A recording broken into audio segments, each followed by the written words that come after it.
GG's Thundadas, Hyenas, Scuba Divers, learn from Scuba Steve, was criminal, y'all. I rock with the King X. Don't forget the Kennedys doing his minimum march right here on YouTube. The dollar we conducting ourselves the most highest. The dollar life's what you make it. You can't love it, you can't hate it. It's gonna be simply what you make it. The dollar. We're here doing our millimeter march right here. The dollar on YouTube. The dollar we're building our 2025 permits. The dollar you put God first with the action right there. God simply worked you. We stay more righteous than never. The dollar. And that's just what it is, bro. What's popping with you, Dada? You see, people get a perspective, Dada, about this, about Big U, or whatever the case may be. If people get a perspective, Dada, thinking that Big U, Dada, like everybody was scared of Big U, Dada.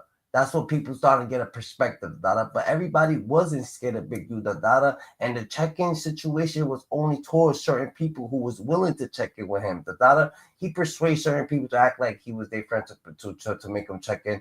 Some niggas, he did them dirty, Dada. But whatever the case may be, Dada, it was scandalous the way he was moving, Dada. So it's like he'll backdoor someone, Dada. It's not that he's saying that, yo, check in the die. We're going to help you, the die, protect you from whatever's going on now. But if you don't check in the die, he's going to be the reason that you should be checking in with somebody, the data.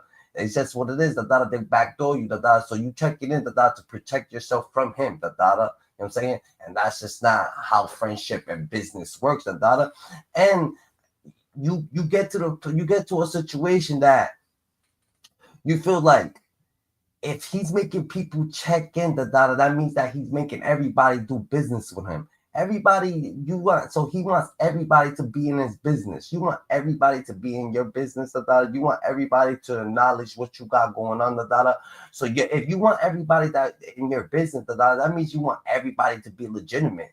Everybody must be, I mean, you must be on some legitimate shit, because I know you're not going to go to a civil person and be like, yo, come over here, the data, and start committing crimes, the data, because, oh yeah, that's how I do business. The niggas looking at you like, what you talking about? I don't know nothing about the business you got going on, the data. I don't know about no illegal business, the data. You only know about legal business, the data. But he's like, nah, we business partners, and this is how we conduct business, the data. Like, you can't just be putting everybody in your business. Like, who the fuck told you to be having everybody in the business? And you having everybody in your business, that's gonna make your downfall. That will make your downfall. That's gonna be your downfall, GG. You know what I'm saying? But him trying to extort people, and manipulate the scene, and make it seem like LA's mad bad. If you go there, it is mad bad. If you go there, it's gonna be even worse if you checking in. You letting people know where you at. You know what I'm saying? And for the people who didn't check in, it's not a situation that, oh yeah, they lost their life, or they gonna lose their life, or whatever the case may be. But they ain't really lose they ain't that they lost their life, the data, because they ain't checking in the data. It's just the people's envying, they hating. So they got people like PNB Rock, the data. You know what I'm saying? He went to the waffle spot, but before he went to the waffle spot, he said that people trying to get him, the data, but he was banging and he did this, and people trying to get him and shit. Like, we don't know who was trying to get him. We don't know if he was simply talking to a certain person or a certain individual, the data. But whoever was trying to get him, the data, and whoever was standing, and whoever was trying to, and whoever was trying to stay on top of business, so they could put their power, use their power, so they could have more gang into like more respect, more situations, more respect situations, so people could respect them or feel them more, the data. Like, what Big U is like a Team U fucking Suge Knight, the data. That's just what it is. That man's like the Team U Suge Knight, the data, and he ain't got his act together, the data. So everybody ain't scared. Everybody ain't fucking nervous to not fuck with Big U, the data. But if you are fucking with him, the data, you gotta be nervous because he's scandalous, the data. And that's just what it is. You know what I'm saying? He's a scandalous person, GG. What's poppin', GG?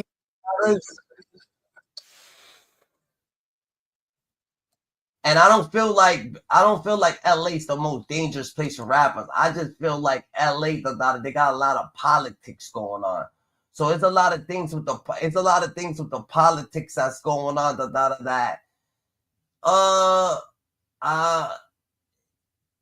it gets people caught up. And if you got them in your business, then you're gonna get caught up even worse than that. But you know what I'm saying? You are who you are, wherever you at. Because, I mean, everybody be checking in. But not every rapper is down for that. From Rick Ross standing his ground. Ain't no checks getting cut. Ain't never no checks getting cut. Well, I don't play those games. Okay. I consider that extortion. We don't play like that. To MC Hammer putting gangsters in their place. So basically, he came with Hammer like, hey, man, it's LA and everything, man, and things can happen, you know what I'm saying? You to holler at me, man, you know what I'm saying? Holler at me for protection. I'm saying, protection for what? See, man, I got 12 bodyguards out there. For 5 of them straight killers. You know what I'm saying? So what you talking about? You know what I'm saying? I don't need no protection. These are moments when the Rollin' 60s Crips tried to force the wrong rapper to check in, Big U. So now, one name that comes up in this whole checking in situation is Big U. Recently, he and some members of the Rollin' 60s neighborhood Crips got taken in, and one of the wild charges against him is extortion. Gene Henley Jr., a career criminal. All right, boom. So when they say, do you want to check in, bro, right? That we gonna protect you. We gonna protect you from whatever's out there, When you say you don't want, like, nah, I'm good, like, what the fuck, I got my squad. Guess what the fuck they gonna do? You know what I'm saying? If your squad's full of, like, MC Hammer squad is full of killers, what the fuck they gonna do, Like, you willing to lose your life, or get your life taken, or take a life, just for checking, I don't think so, But if you're not moving militant like that, guess what they gonna do, They gonna make a situation happen so they gonna make a situation happen that you're getting booked or you're getting licked or robbed, whatever you want to call it, So you're getting robbed, whatever the case may be, or whatever, you're getting shot, you're getting things, but they the one that caused it, and then you're gonna call them, and then the same people who got you is gonna come through to help you. They're gonna act like nothing happened, That's different, known as Big U, who used his contacts and leadership role in the Crips criminal street gang, the entertainment industry, to further his own criminal enterprise. An enterprise engaged in murder, extortion, robbery, human COVID fraud, and other felonies. Besides being the leader of the Rollin' 60s, Big U has been super vocal about rappers needing to check in, publicly saying it multiple times. But other dudes do got to, and I'm just gonna keep it 100. Just imagine this though: if another crew pull up in you guys' area and they ain't checked in with none of y'all, you gonna feel some kind of way. Yeah. There are even videos of him warning what could happen if they didn't, which has people talking about whether all those robberies, assaults, and even deaths of rappers who refused to check in were connected to him. Anytime you want to do movies in the hood, just check it in. We can make sure it's done. Movies, videos. But if you don't check it in, oh well. Check it out. That's like saying if you got a restaurant, everybody needs to make reservations.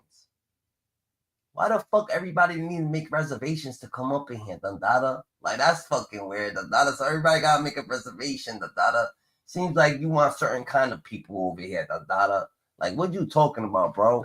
Like I said, this dude got caught up, This dude's own downfall, is the way that he conduct business, He conduct business all wrong, GG. It is what it is.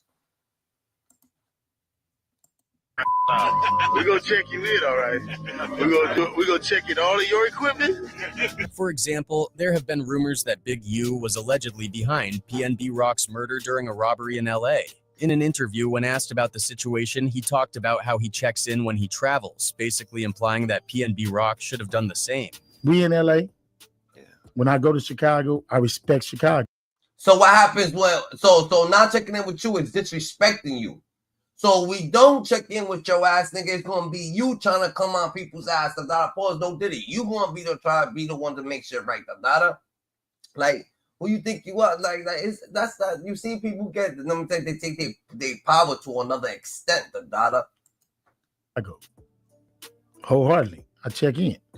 When I go to Atlanta, I check in, and I don't think nobody is safe. I know dudes right now from LA who are actual gang members who have been robbed for their jury. And then there's Nipsey Hussle. A lot of people believe Big U had something to do with Nipsey's death, mainly because of their known feud. But according to insiders, a major reason Big U might have ordered a hit on Nipsey was because Nip stopped paying him for so-called protection. Everybody know Big U and Nipsey had an argument, homie. Everybody know Big U was shaking Nipsey Hussle down, making him pay protection fee, sort of. Nipsey Hussle got smart and say, I don't want to pay you $20,000 a month no more. And Nipsey Hussle. And at the end of the day, Dada, if you over there paying this, if you over there paying Big U, if you over there paying Big U, Dada, for protection, Dada, you paying for him, Dada, from protection from himself, Dada. So you're paying Big U to protect you from him. Like, what the fuck? That don't even make sense, Dada. How the fuck you gonna protect? How am I paying you to protect me from you, nigga? Come up dead. He lost his protection, and the hood killed him. We all know this, homie. Another reason is Nipsey got too big. Even though Big U was a boss in the streets, the moment Nipsey pulled up, all the attention was on him. Wasn't nobody screaming Big U till he had to get the little homie out the way. It was Nip, Nip, Nip. It wasn't you. Big U. Big U ain't in the hood when Nip come through the hood. The little homies ain't looking at Big U. They looking at Nip, cuz. And in gang culture, no one is allowed to be bigger than the gang, so they had to take him out. Yeah, Nip was getting bigger than the set, cuz. And don't nobody get bigger than the set is what I was told. So they killed that. Now, while not all rappers were extorted. So Nipsey Hussle, Dada, they saying was bigger than the set. But who's bigger than the set? The person who makes the set. So Big U, you're bigger than the set. You could break all the rules that you're making. That don't even make sense. By the ROLLIN 60s, people can't help but say that under Big U, the ROLLIN Crips were allegedly doing it more than anyone else. Some rappers lost their lives because of this, some barely made it out, and a few actually stood up to these gangs. Let's take a look at them. Starting with Pop Smoke. Back in 2022, Hassan Campbell was on a podcast where he talked about how these extortionists keep tabs on rappers, knowing exactly what hotels, villas, and spots they're staying at. You got to check in. On the West Coast, they more disciplined than we are. When you step, they know the hotels, the villas, everywhere you go. According to him, Pop Smoke didn't check in with the right people, which allegedly led to them breaking into his rental home, a situation that unfortunately cost him his life. Pop Smoke didn't check in, so he got checked out. It's just that simple. They knew he was there. Rest in peace, Pop. Hassan also mentioned how much he respected Pop Smoke for not bowing down to anybody. It was just tragic that things ended the way they did. That's just crazy, Dada. So, nigga, if I don't want to be part of your team, nigga, you trying to fucking take me out, Dada, because I don't want to join your team, Dada. That's why you got to be careful, Dada. So, if niggas trying to make you to join a team or check in, Dada, you're going to have to make sure you're watching dumb niggas right there, Dada. That's like a sign of war, Dada. You declare war, I declare war, Dada. You want to check in, Dada? Yo, watch them niggas, Dada. They're ready. Because what's going to happen when we say no? So when we say no, it's going to be a problem. Why the fuck did you ask us, Dada? I guess whatever Pop Smoke was claiming, he wasn't checking in. And I respect him for not checking in. I just hate the way he had to go out, man. Yeah. Next up is Nas. According to Snoop Dogg, the first time he met Nas was in Gardena, a Crip neighborhood. Snoop was chilling with his crew when a white van suddenly pulled up, and out jumped Nas, dressed head to toe in red. Hey, the first time I met Nasty Nas, I was in Gardena. And that's a Crip neighborhood. Yeah, shotguns.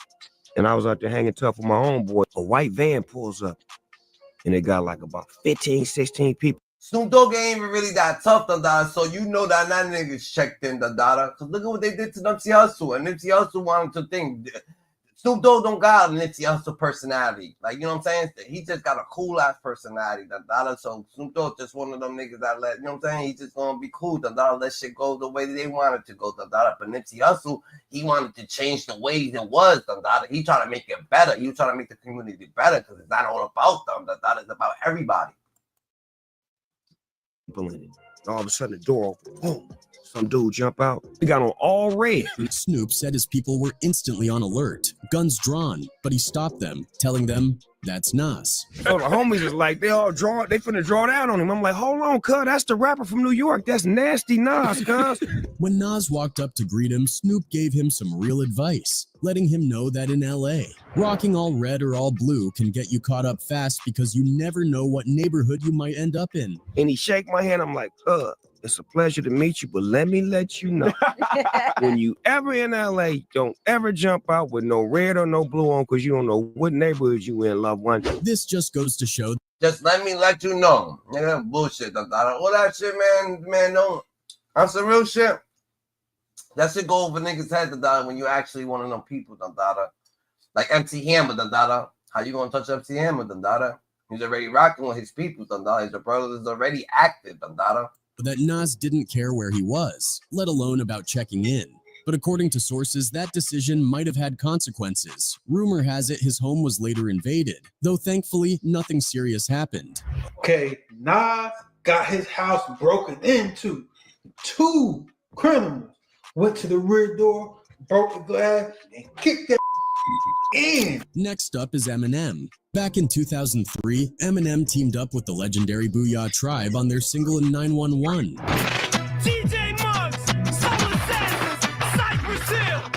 But this wasn't just your average rap collab. It had way more layers to it. For those who might not know, the Booyah Tribe wasn't just a hip-hop group. They were deeply tied to the Samoan gangs of Los Angeles. Y'all got some gangsters coming this Saturday, man. What? And if you're familiar with gang culture, you'd know that the Sons of Samoa are no joke. They might come across as chill and easygoing, but when provoked, they're known to snap, and the consequences can be deadly. Did you catch this? 100%. Simone. Lift up your shirt, bro. Lift up your shirt. Lift up your shirt. Show your tap. Look at that. Simone. Back in 2020, Booyah TRIBE's nephew, Monsta Gunja, revealed that back in the day, his uncles weren't just rappers. They were also working as security for Eminem. And didn't they do security for Eminem a little bit when M used to come out to the West Coast? Is that correct? Yeah. Turns out, Slim Shady was being extorted by the Los Angeles Crips. He was getting extorted by some Crips. Who, Paul Rosenberg was? Or Or Eminem was getting extorted by some Crips. But the Booyah Tribe came through for Eminem. They stepped in. So the Booyah Tribe, then Eminem wasn't with P&B Rock. He wasn't with the checking in shit. Pop Smoke wasn't with the checking in shit. Eminem wasn't with the checking in shit. So I feel that 50 Cent probably ain't with the checking in shit. Most likely like checking it only gonna go to certain people. It only gonna go to certain people. But the people that are checking in, if you are checking in, and I'm not saying with certain people, but you checking in, you're gonna have to watch them people because the people's playing a game, It's not like they're gonna they're not saving you from the city, they're not saving you from these people or them people, They actually, you know what I'm saying, saving you from what they gonna do, because they want a piece of whatever you got going on, That's all it is. It's just dumb. Protected him, and in return, got a feature on that track. A few phone calls were made, and then that's how the feature came about. This might also explain why Eminem never seemed scared of Suge Knight. Take, for example, the time when 50 Cent was filming the music. And at the end of the day, I'm gonna keep it 100, It's crazy, because how the fuck does Suge Knight, it seems like a lot of fucking people that get hurt around the Crips, and people do get hurt around the Bloods too, but it seems like they got this shit more organized over there, They got this shit more organized over there, and they're not doing like, look at Tupac died from what? A Crip. Look at Nipsey also died from what? A Crip, nigga. Like Whack 100, he ain't got, I don't think Blueface got to worry about, you know what I'm saying, getting backdoored by Whack. I don't think he's moving like that. But I'm not saying that he's not, or he is, but I'm just saying that what we seen. Suge Knight, none of them niggas happy to pass away, right? Dr. Dre ain't dead, thing ain't dead. Eazy-E passed away, and they try to, you know what I'm saying, point fingers towards that way, but that's a whole different situation, That was for Dr. Dre, wasn't it? Like, who knows, you know what I'm saying? But It's crazy. Music video for In the Club. Out of nowhere, someone yelled, "Suge Knight is here." That single So sentence what they saying? If you go to LA, nigga, you might want to go with who, Dandada? threw the entire set into chaos. Suge showed up with about 30 men, reportedly members of a Mexican gang. This is why I always respected Eminem, 50 that was with us. So Suge came, he had some Mexican. We from New York. You ain't never seen a with a tattoo on his forehead. Amidst this tension, Eminem was also present at the video shoot. True to form, Eminem did not back down. This is when I knew Eminem was real. He's like, oh, man. This is when I knew, I'm like, damn, Eminem is a real nigga. 50 outside, what's up? Then there's the story from the 2001 Source Awards. Normally, artists could have their bodyguards nearby at these events, but for some reason, the rules that night required bodyguards to sit separately from the artists. The way they had it set up, the bodyguards could not sit with their artists. Yo, that's crazy, Dandada. Like, now that you actually think of it, Dandada, fucking Tupac. Pop Smoke, they say it was a blood dude, but they saying that Crip nigga set him up, but who knows what happened with that situation, PNB Rock, you know what I'm saying? They try to say it was Crip dudes, fucking Gilly the Kid's son, fucking, yo, Nipsey Hussle, Tupac, that's enough, that is enough. They might as well have took Kobe Bryant too. What they had something to do with Kobe? No. You had to stand up to the side. According to Eminem's former bodyguard, Big Naz, M ended up surrounded by a group of intimidating guys wearing red shirts, a clear signal they were affiliated with the Bloods. And M was cut off on his way to his seat, and all these guys in red shirts surrounded him. And I'm looking at M's face, and I'm looking at these guys. I'm like, Big Naz quickly realized something was off and sprinted across the venue to get to Eminem. He said it was obvious these guys had been sent by Suge. You see all these guys talking about death row, death row, death row, death row. So by the time I cut in, I step in front of M, I push the guys back. I'm like, yo, what the going on here, man? I was like, death row, what does it got to do with him? He said, hey, man, Suge sent him a message. However, despite all this tension, it's highly likely that if Suge Knight had ever laid a hand on Eminem, he would have faced serious consequences. Thanks to Eminem's connection to the Samoan gang, a group even Suge was known to tread carefully around. I was like, what's up? Suge Knight's scared of you. Suge Knight's scared of you. I give a f***. And then everyone I talked to, they go, man, is Suge really this, really that? I was like, but I'm Samoan, man. I don't give a f***. I don't care. You King Kong, you Godzilla, you gonna get your ass. Next up is MC Hammer, and he is no joke. Anyone who's ever crossed him will tell you that firsthand. That goddamn MC Hammer, very serious about beef. Y'all laugh and y'all joke about Hammer. No. MC Hammer was there. So it's like niggas is scared of niggas for fees out there, politics, you know what I'm saying? They get a couple big dudes, a couple linemen, it's a rap, they run a couple things, but a couple linemen ain't gonna be able to do it, because at the end of the day, everybody acts differently, when they getting hit or when they scared or nervous and scared. It's all the same thing. You could be a big motherfucker, but you feeling your heart's pumping Kool-Aid. It's pumping Kool-Aid. Ain't gonna change the things that you do, the reactions that you commit when situations happen to be going on. So you gotta, you know what I'm saying? Everybody, you gotta, you know what I'm saying? You gotta watch everybody, bro. You know what I'm saying? So Big U, in a way, he wanted everybody, to be on his side. So he was doing business. He wanted everybody, like, forcing people to do business. I want you to do business with me. So he's letting people in on certain things that he's doing. And then there's certain things that he's doing ain't right. Nigga, that shit only works for fucking wherever the fuck it comes from. He's not gonna work everywhere. Approached me. He was like, Red, I'm gonna tell you something. You young. But I don't allow nobody talking about my mama. You understand me? I said, yes, sir. Sure, he had the flashy dance moves, the parachute pants, and a style that didn't exactly scream tough guy. But behind all that, Hammer had real street cred. He was well connected, highly respected, and backed by a crew that didn't play around. Yo, his entourage He really- was something like I never seen Yeah, it was in like my life. Like it was literally 100 people. More than 100 people. Benito, one of Hammer's vocalists, shared an incident from back in the day. After an event in Los Angeles, Hammer and his crew were packing into their vans to head back to the hotel when they noticed a familiar face rolling up. Michael Concepcion, one of the original founders of the Crips. It's this dude in his wheelchair and about 4 or 5 dudes with him, hanging out. I know they Crips because my cousins are all Crips in LA. So I'm like, there's some gangbangers. Michael told Hammer they needed to talk. Basically, he offered Hammer protection while he was in LA, warning him that anything could happen in the city. Like, hey, I want to holler at you for a minute, Hammer.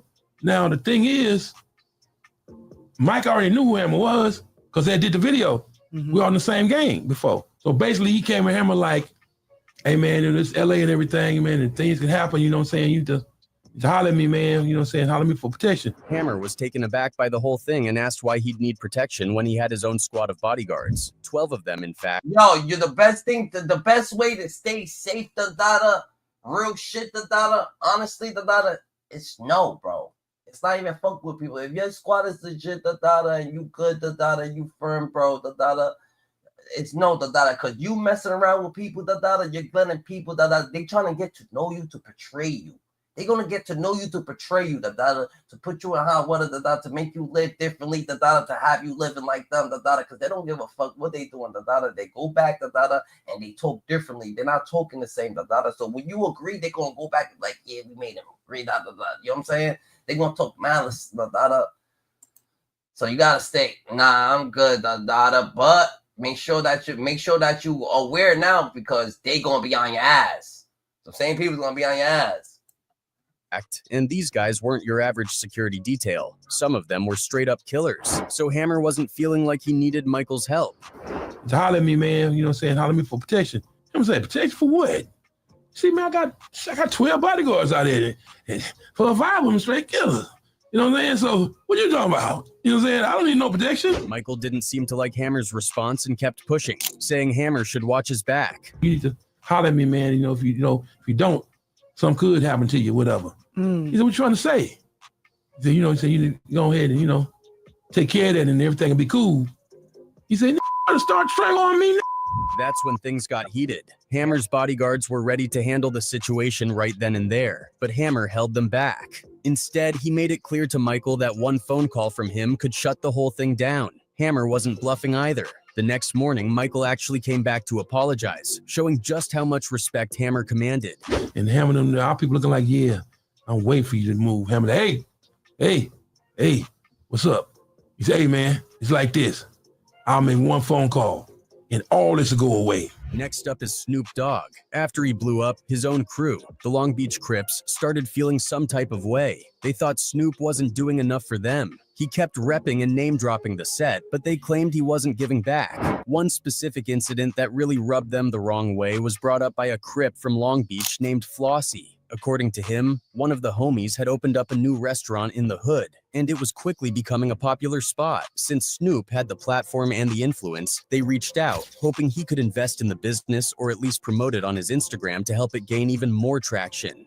My homeboy Kenneth had a little soul food restaurant, you know what I'm saying? And I was hanging around and the homies was hanging up there until this was beginning to be the spot. But instead of supporting, Snoop reportedly brushed them off. Flossie claimed that Snoop acted like they were just looking for a handout, like they were always expecting him to give them money, when that wasn't the case at all. I'm hearing all this sidebar chatter that Snoop, and I'm reading texts back and forth with Snoop to the homies, and he talking to homies like we peasants or something, like he gonna make the world think always depend on him for money. Then came the rumors. Word started spreading that Snoop had been straight up banned from his old neighborhood. The story was that he pulled up to Long Beach with 3 or 4 cars full of security, but it's not like what niggas gotta understand that wherever the fuck it's not that he's banned from his old neighborhood, but look at what happens, look what happens with the friction, look at what happens with the politics, ain't nothing bigger than the program, but when you like, ain't nothing to put someone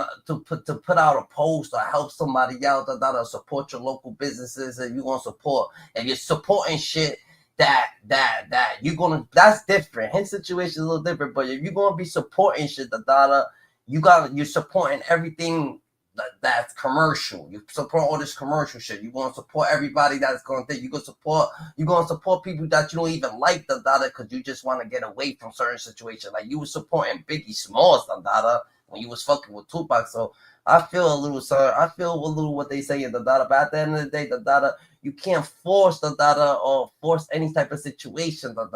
That's a fact. Instead of being welcomed, he was rejected. The gang wasn't showing him any love, and supposedly they had made it clear that he wasn't one of them anymore. Nah, they checking in as extortion, but this ain't a check-in.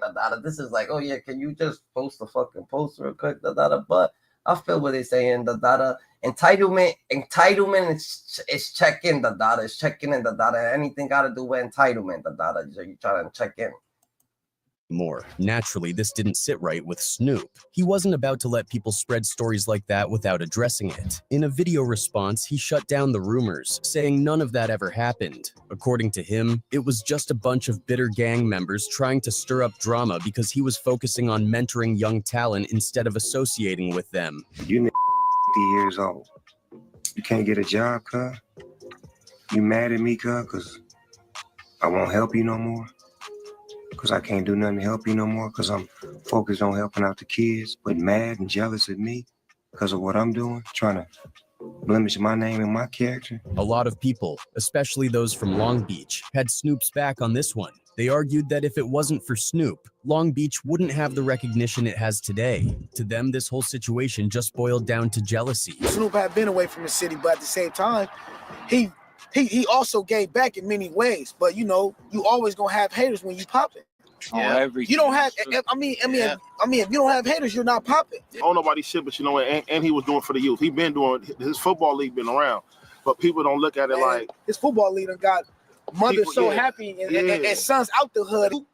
He real for that because he grown himself. He had to work for what he got right now and all that, So for another man to say they ain't give him not no handouts out here, we grown out here too. For him, so any say Snoop can't go back to the hood and all that, they're a lie. You feel me? Because Snoop got money. Now, there were some rappers that the gangs did successfully extort, one example being Rick Ross, and it all stemmed from a feud between them. This beef was no joke. The GDs didn't just make threats, they posted death threats against Ross on YouTube, making it very clear they were serious. Things escalated to the point where a hit squad even opened fire on Ross in South Florida. So what exactly did Ross do to get on their bad side?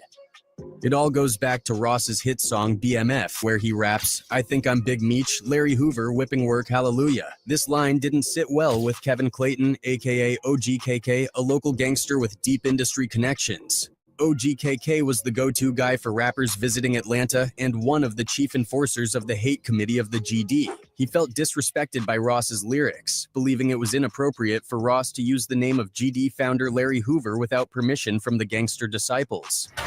I think I'm Big Meech, Larry Hoover. I started nursing school in September, and before I sent off my application, it was that's different though. He's using their whole shit, so I don't know. Paying your dues and checking is a whole different situation. From Georgia. The service announcement right here, straight to the point. This straight at Rick Ross, the whole Maybach music. Real talk here. Hey Rick, straight up, you know what you did first time we gave you a pass on the Larry Hoover Big Meech song. You were supposed to take care of some business you didn't take care of. You know who you need to tune in to. The video from KK went absolutely viral in the hip-hop world, and Rick Ross had no choice but to respond. At that time, Ross happened to be on tour for his new album, God Forgives I Don't.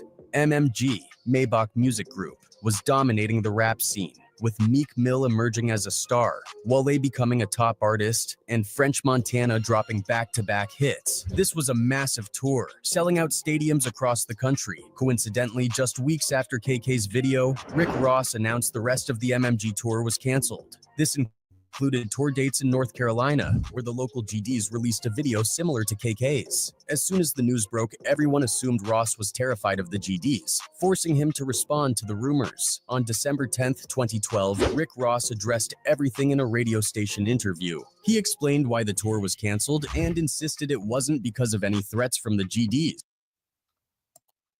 Rick Ross got paid dues. That's not a check. I don't feel like a check, but he say he ain't cutting no checks. That's what Rick Ross said. But you know what I'm saying?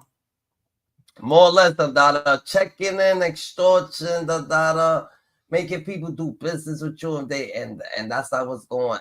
And they ain't really feeling to do business with you. Don't put them in your business. You putting people in your business that don't actually want to be in your business, that ain't even actually conducting themselves how you conducting yourself. So you should, you know what I'm saying? You should just walk the way that you're walking with the people that you're walking with, You know what I'm saying? The Rollin 60s, specifically Big U. He has maintained the image of an entertainment industry entrepreneur running a music label, and of somebody who gives back to the community here in Los Angeles. The facts alleged in the complaint paint a very different picture. You as double OG from Nicholas and Garn's Watts, what did you make of this, the Rollin 60s Rico? Well, first and foremost out there in TV land, it's a door opener as a lesson to all. And if you young niggas from young and old and quote unquote gangsters, killers, head busters, whatever you want to categorize yourself in right about now, are not taking heed and learning from this, then you'll be next up. What you trying to say actually is this, if you gonna sit there, if you're gonna sit there, and you're gonna fucking make money, make sure that you're all the way legit, Don't be over there, trying to do this and do that, one foot in, one foot out, and then you're gonna find yourself in the same route that you're coming with the same fucking answers, You're gonna have the same answers, You're gonna get the same results. You're gonna get the same results from the same shit, real shit. However, we're living in a world now where it's digitized. Me, the reason why I'm able to survive and I'm going to surpass in the survival of this digital world is because A1, I'm a great listener. 2, I'm a learner. 3, I was a born leader. My daddy gave me these genes. My hood didn't give them to me. I earned them in my hood. My daddy gave them to me as a man. See, before I became a bounty hunter, I became a man first. That's foremost for anything. That should be for all of us. You got to be a man first before your gang, for any nigga could tell you, hey, you do this, you do that, then you're not a man. So this is why a lot of dudes can't make their own decisions.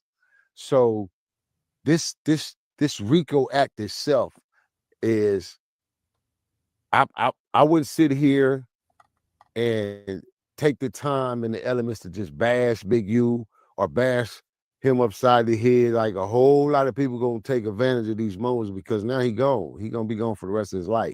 And you gotta understand that the people, if you gotta understand that the people, Big U, Break Baby, Loose Cannon, whatever they are, whatever they are, they make it feel like that's cool. Cause look at how they acting, they knocked off, they acting like it's whatever, they chilling, they saying they room, not even understanding what's going on, like maybe ain't shit going on, but they gonna make shit happen, if they in the same cell, they just blatantly on air, just keep talking, still talking, but we don't know what's going on, if they even on whose side, if anybody's on whose side, but at the end of the day, it's not cool. None of that shit's cool. You gotta understand that, like you can't glamorize getting knocked off and then they chilling, they still getting they shit. They over here acting like it's all cool. So people like, yo, look at, they gonna try that shit. That's what people gonna act like. Because for me, that's coward shit. And then me knowing myself and having the presence and being in his present beings on numerous occasions, that if I had any problem against this man or had any thing that I had to say, whether it was me and my crew, him and his crew, I had the opportunity to do them then, you know, say anything I want to say then. So I wouldn't sit here and discredit him, man. What I'm going to do is give you my professional opinion as an activist from the streets and coming from the hood once upon a time and being from them eras of the gang culture and things of that nature. The violations of individuals placing themselves in these positions. You can't blame nobody, because we all, at some point, especially when you're placed in a position of power, you have this dark side. So we all know about the dark side at some point. Some of us have a dark side where So boom. So if you have a dark side, or you've been in the dark, or you came up from the hood, and situations is going the way that situation is going, you gotta understand that you gotta leave that shit where it's at. The past is the past tense is the past tense, the future is the future. You know what I'm saying? Right now, the present time is the present time, so you're moving to the present time. What's happening right now is that you're living a life right now. You're looking, you're breathing, you're actually doing something. You're not doing the dark shit. So ain't no need to be doing the dark shit. You're moving forward in your command, and you got a better mindset, and you're giving people a better outlook on what you're trying to do. So it don't mean to go back to the past and be living how you in the past, because nothing's gonna get you, no good comes from it. So you got to move forward, GG. Moving forward is moving forward. You know what I'm saying? Personally, my dark side is past tense. There's no way I'm going to allow the leakage of my dark side to be an interference of me seeing the cloud of clearness in which I'm living now today. That's backwards. I might as well be back in my hood on the block with my money, my richness, my success, and feeding my homies negativity, playing the role, and then come back over here with the white folks and get these checks and play the role. Like I'm about to be, congratulated and postmarked. I mean, not postmarked, but post photoed come this Friday, by the city council and assemblyman of 64 district and the city of my city council is my city of Watts, for my direction and my true advocacy as a real activist for my community to push that line and save lives for 12 years. It wasn't documented from us. We didn't get that credit.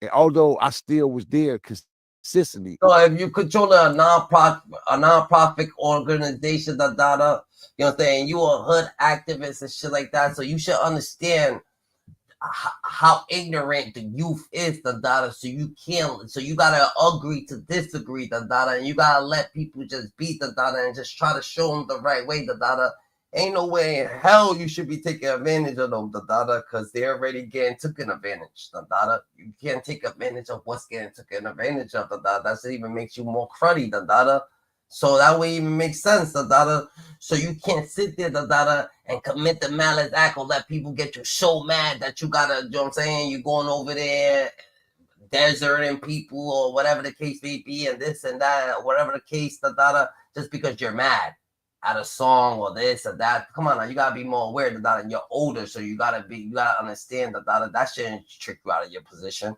And that shit like that could trick you out of position. Anything could trick you out of position. But what happened was, you get upset, so you recycle the past. Maybe you got so upset that the Nipsey Hussle, it triggers something. So you went deranged, so you're like, yo, what the fuck? He's on his Nipsey Hussle time. He thinks, what, this kid's a kid, now, you know what I'm saying? So you got it unaware, so it broke out past emotions and made you mad, just because Nipsey did it and this is how you handle it, so you niggas understand, oh shit, he thought it was, but this time, you couldn't get nobody else to fill in your shoes because the backfire that you got already from the fucking situation, what Nipsey Hussle, it gets crazy, so, you could get tricked out to prison very quickly. You gotta, you know what I'm saying? Like him, da he's older. Like you gotta know how to handle emotions, da. But I was in the streets. I was devoted to my activists as far as the community of Watts. But behind Watts, nigga, it was Bounty Hunter. I was still in them streets, getting my money, b-boying and hunting like a motherfucker. So this is why I say where the mixture comes in at, where it comes to a cutoff line and cutoff point in your life where you have to take the sincerity of saying, all right, I did this, I did enough of this, and I did that. Enough is enough. I'm really gonna devote myself to this. So it's like, this is where it leads to the dark side. So you can't mix the dark with the light, too. And unfortunately, this is what happened with the homie, you know what I'm saying, me, Big U, and him allowing himself to be caught up in the mixture of the dark and the light. Because when you speak on the light, yes, it's a whole lot of greatness that this man have done for his community, for the youngins, his sons, his son being involved in the football league with the Chargers and stuff. That's big. That's big. That's like super, super big to even know that, you know, to gravitate to that level or something like that, and have that goal set and then achieve it. So the crazy part is that it is big, but when you think about it, it happens to everybody, everybody who's made it to whoever made it to the league, Why? Because it's Big U, or it's his son, which means plenty sons, who came from different areas, or plenty players, who are sons. They sons to fathers, So you gotta understand that everybody gets that feeling right there. So if he did it, parade to him, but it gets done every day, but you know what I'm saying? That doesn't, just because he did that, it doesn't mean that he actually did it, If there's a bunch of players, and all them players got fathers, so everybody's gonna, like, you know what I'm saying? So what? That's what I mean about Big U, He wants to get seen for shit that automatically people is already doing, like you want to look like you're doing so much, but Nipsey Hussle was doing all this shit before and he was doing it right. So when you're doing something, and then you start doing it poorly, people gonna start looking at you, bro. Like the person that people had before, if you're gonna sit there, and you're gonna do something, make sure that you're gonna do their job, better. You got better intentions, but all mixed intentions is bad intentions. Cause you gotta have pure intentions, and if you have pure intentions, it's only gonna be your intentions. It will never be no one else's, unless you help it. So that's the light that I'm talking about, as far as the goodness and the light. And then over here you got the dark. You got these old young big mouth young niggas over here don't know better, but they fascinated and truly fascinated behind the leadership and the pointee of what's being drawn to them. So all you gotta do is do this. Check it out at Planet Fitness. You can get free fitness training. That's a fact, That's a fact. And back and go. And you feel me? And this is what we're seeing. But now, seeing this, you're gonna see shit unfold. You about to see who gonna hold a cup of water, man, like this juice I'm sipping on. You gonna hold that cup, or you gonna let it spill? It's only two things you got in this situation. And see, when you're dealing with them alphabetic men, when the alphabet men come, they come, and it ain't no play, Toe. 98% conviction rate, bro. 98%. And it's just sad how the internet will go in to me, oh, you know, they gonna beat this, and what if they beat this and they gonna be, ain't no what if shit. The deals on the table off top is anywhere between 10, 15, 20 off top. That's to get you fired up and let you know we ain't fucking around. You go to trial, we taking your life from you. Now, what do you want to do? You can either cooperate and make us an album, or you can take this prelim deal right here. Plea out on your shit, what you done, what you participate on, because we got you on all these wiretaps. You can say, yeah, that's me. I did that. Yeah, I said that, man. Yeah, fuck it. Give me my 25 years, man. Or you gonna cooperate. It's either or. Ain't no in between, man. It's a fucked up situation. I hate to say it like that, TV land, but you know me, It's ROE, man, uncut, raw, riveting, for the people, by the people, to the people, man. You know, Cappuccino. So earlier when you were talking, you said he wouldn't be getting out. What makes you so sure of that statement? Because the law says innocent until proven guilty. And you're absolutely right. But just being a former street guy, coming from that lifestyle, once living that particular lifestyle, and knowing the rules and regulations of it, and knowing how the jurisdictional system get down and how they play, chances are. Not that he's trying to say that the chances are this or that. He's just trying to say, nigga, what this nigga just was doing, he was acting like he was fucking 19, he was doing all this fucking foolishness, Then he put himself, in a position that he put himself right in the limelight, and he's working with these people, So he starts working with people, and he's working with the CRIP program, and he's doing whatever he's working with the state and this and that, He's working with the community, He let his emotions get the best of him, and he knows that he fucked up. Everybody knows. Look at it. You know what I'm saying? Niggas know. That's why my prediction is that way. Hopefully it's not that. I mean, but you got to think about it. We're talking about guys over 45 to 50 years old, caught up in indictments.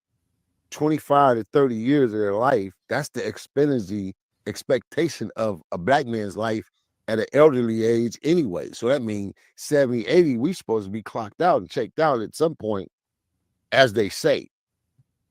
My predictions, I'm out. That's different. That's different. That's different. That's different. Everybody, man, stay healthy. That's a fact. Stay healthy. No one gotta heaven or hell. No one could tell you when they clock out. If you think like that, you stop doing then you're gonna clock out, GG. That's what it gets to It ain't not one human being that's not gonna check in. Let me give you on a bigger scale. The United States of America and all these countries have what is called airspace. Yeah. If you invade their airspace with a plane, they consider that an act of war. If you want to come in their airspace, you're gonna check in. You can choose not to, and it's gonna be a problem. If dudes come and you move it in a certain way, if you choose not to check in, suffer the consequences. You feel like you got something that's bigger than what is there. Oh my God, man. This dude heard that shit from somebody in the hood, right? That it sort of made sense. The dude, whoever told him this, must have been in the army, but he had a couple drinks and shit like that, or whatever the case may be. He tells him, and he actually thought like, oh shit, that shit makes plain sense. I'm gonna run with that, Like, yo, you can tell what type of person Big U is. Fuck you. And because I do it, it's fun to me to hear people speak how I'm not gonna check in, but then that's the ignorant dude, because that's the dude who wants the internet fame. Any real dude that's ever really been in LA, he checked in. Me, myself, I check in. Yeah. And in certain places, I'm gonna tell a dude that they check in with me. Now, I don't think you should go there now. Yeah. I mean, he might want to go to the other one. Yeah. And I don't think nobody is safe. I know dudes right now from LA who are actual gang members who have been robbed for their jury, who real killers. Like, who really real killers. Like, if he ever find out who did that, he gonna knock everybody down. You understand what I'm saying? You just call slipping. You know, that's how it is. No, you just cause you made them so you break them like, what the hell is he saying? You know what I'm saying? And you try your best not to be slipping. And if you have the means not to, by do it. You know what I mean? And it's just about, sometimes it's about respecting, yourself and then trying to get home. You had a clip or something you said that was going around where you basically said that he was even extorting the food trucks outside of Crenshaw High. That's what I said. I'm like, what? I got a call and they were like, yeah, he was extorting the food vendors. I'm like, what? Oh, so somebody just told you that? It wasn't like something you saw firsthand? No, it was someone that was a part of, I guess, some type of event. And now, mind you, I don't be at the events at Crenshaw, so I really just listen to what people tell me. But they were like, he was extorting us. He was extorting the food vendors and was making us pay all our money. I'm like, and y'all did it? That's wild. I'm like, wow. That's crazy. It was a situation where I had a friend, they were doing a back to school drive. Mm-hmm. And he tried to extort and bully them because they were giving things away for kids in his neighborhood and he didn't approve it. And it's just like, what? For years, defendant Henley extorted victim one, a music and club promoter who transitioned into a partnership with the unlicensed marijuana dispensary located in Los Angeles for up to $25,000 per month in extortion. That's he said that they was giving stuff away from kids and he didn't approve it. I know you gotta prove stuff to give stuff away. What the fuck? You gotta give it to him first, and he gives it away. How he wants it. He's gonna give it to certain people. You know what I'm saying? He's picking and choosing. That's fucking crazy. Nipsey Hussle, everybody got something.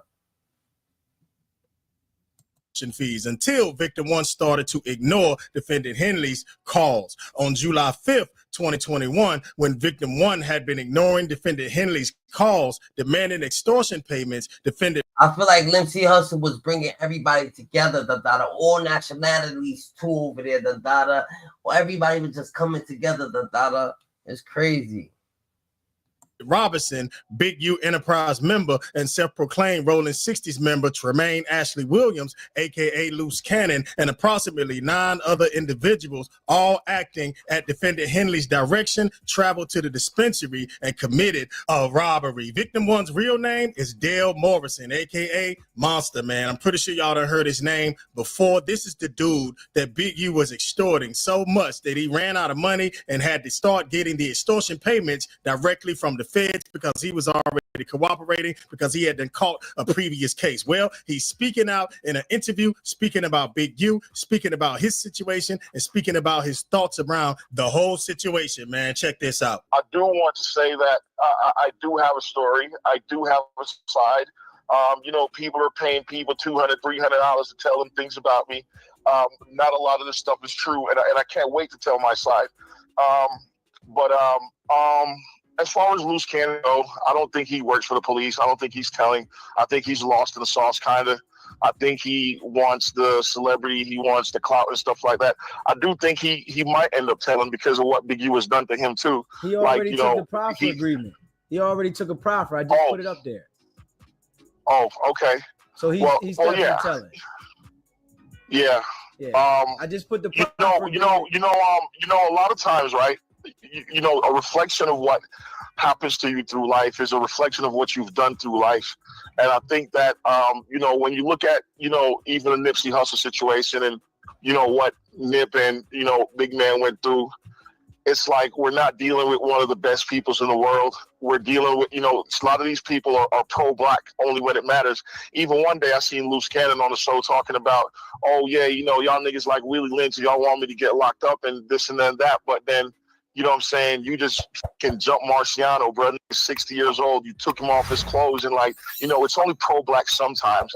They're only community people sometimes. And nobody really knows these people. When you look at Nip contract, 10 years for 30%, that shit's fucking demonic, right? When a motherfucker doing something good in the hood and you want to chase him out and belittle him and shit like that, the type of person that, you're kind of dealing with, some people telling me yo, D, keep your head up. That shit was gonna happen, and no matter what. And I just hate the fact that I'm a part of it, or I'm a part of it. But why was I even in that situation? Even after the feds had got me, the people already know what it is, though, Dale. You feel what I'm saying? So I don't think they know. They know what they're being told, and then remember, there's a complaint, and then there's an indictment. And then there's something stronger than even that, right? So a lot of complaints and indictments are being pieced together to do and say certain things, and I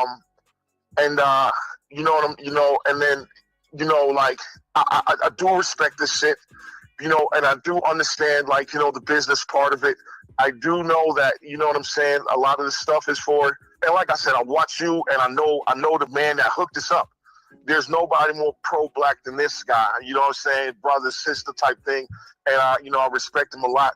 But just afford me some time to think, and maybe we can have a pre-discussion about, you know, the agenda here. What are we trying to do? Because, you know, everything should have a purpose to it, you know, and a purpose to uplift our people.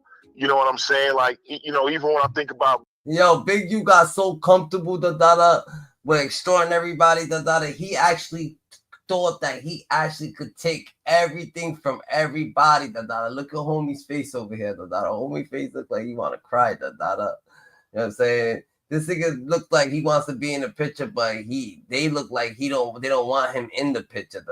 They don't even feel comfortable with him being in the picture. Like Big U is different. Like he got so comfortable with taking everybody's shit. He just simply taking people's shit. Taking the baby's ice cream, taking the people trick or treats. On trick or treat days, he thought he could just take shit. Like taking everybody's shit. You don't want trick or treat in his hood. He's taking candy bags out the door. For real.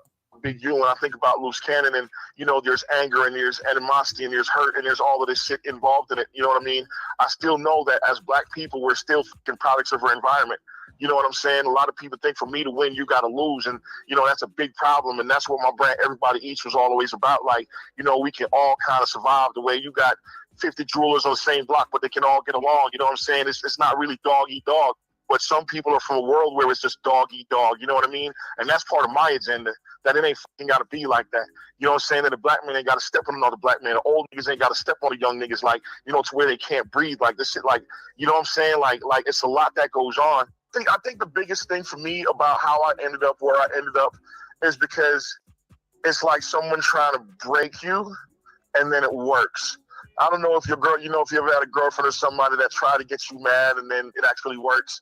And then, you know, someone's trying to break you and then I was fucking broken. And I'm not, you know, I don't have the fire that I used to have, the ambition that I used to have. I don't have any of that thing, right? So yeah, man. I mean, there's people offering me $5,000, $10,000. I haven't really taken any of them. And you've already gotten, you know, because, you know, I can't work no more. I can't be outside no more. You know what I'm saying? Like, it's very tricky for me. It's very fucked up. For me, it's fucked up for a lot of people. But the people look at it like, you know, what Big U did was foul. You know what I'm saying? Even though, you know, we know that you did what you did and it's foul because you was out there. I could say, yeah, it's foul. It sucks, and it's a lot of foul things. And you know, I'm not the only one that foul things happen to.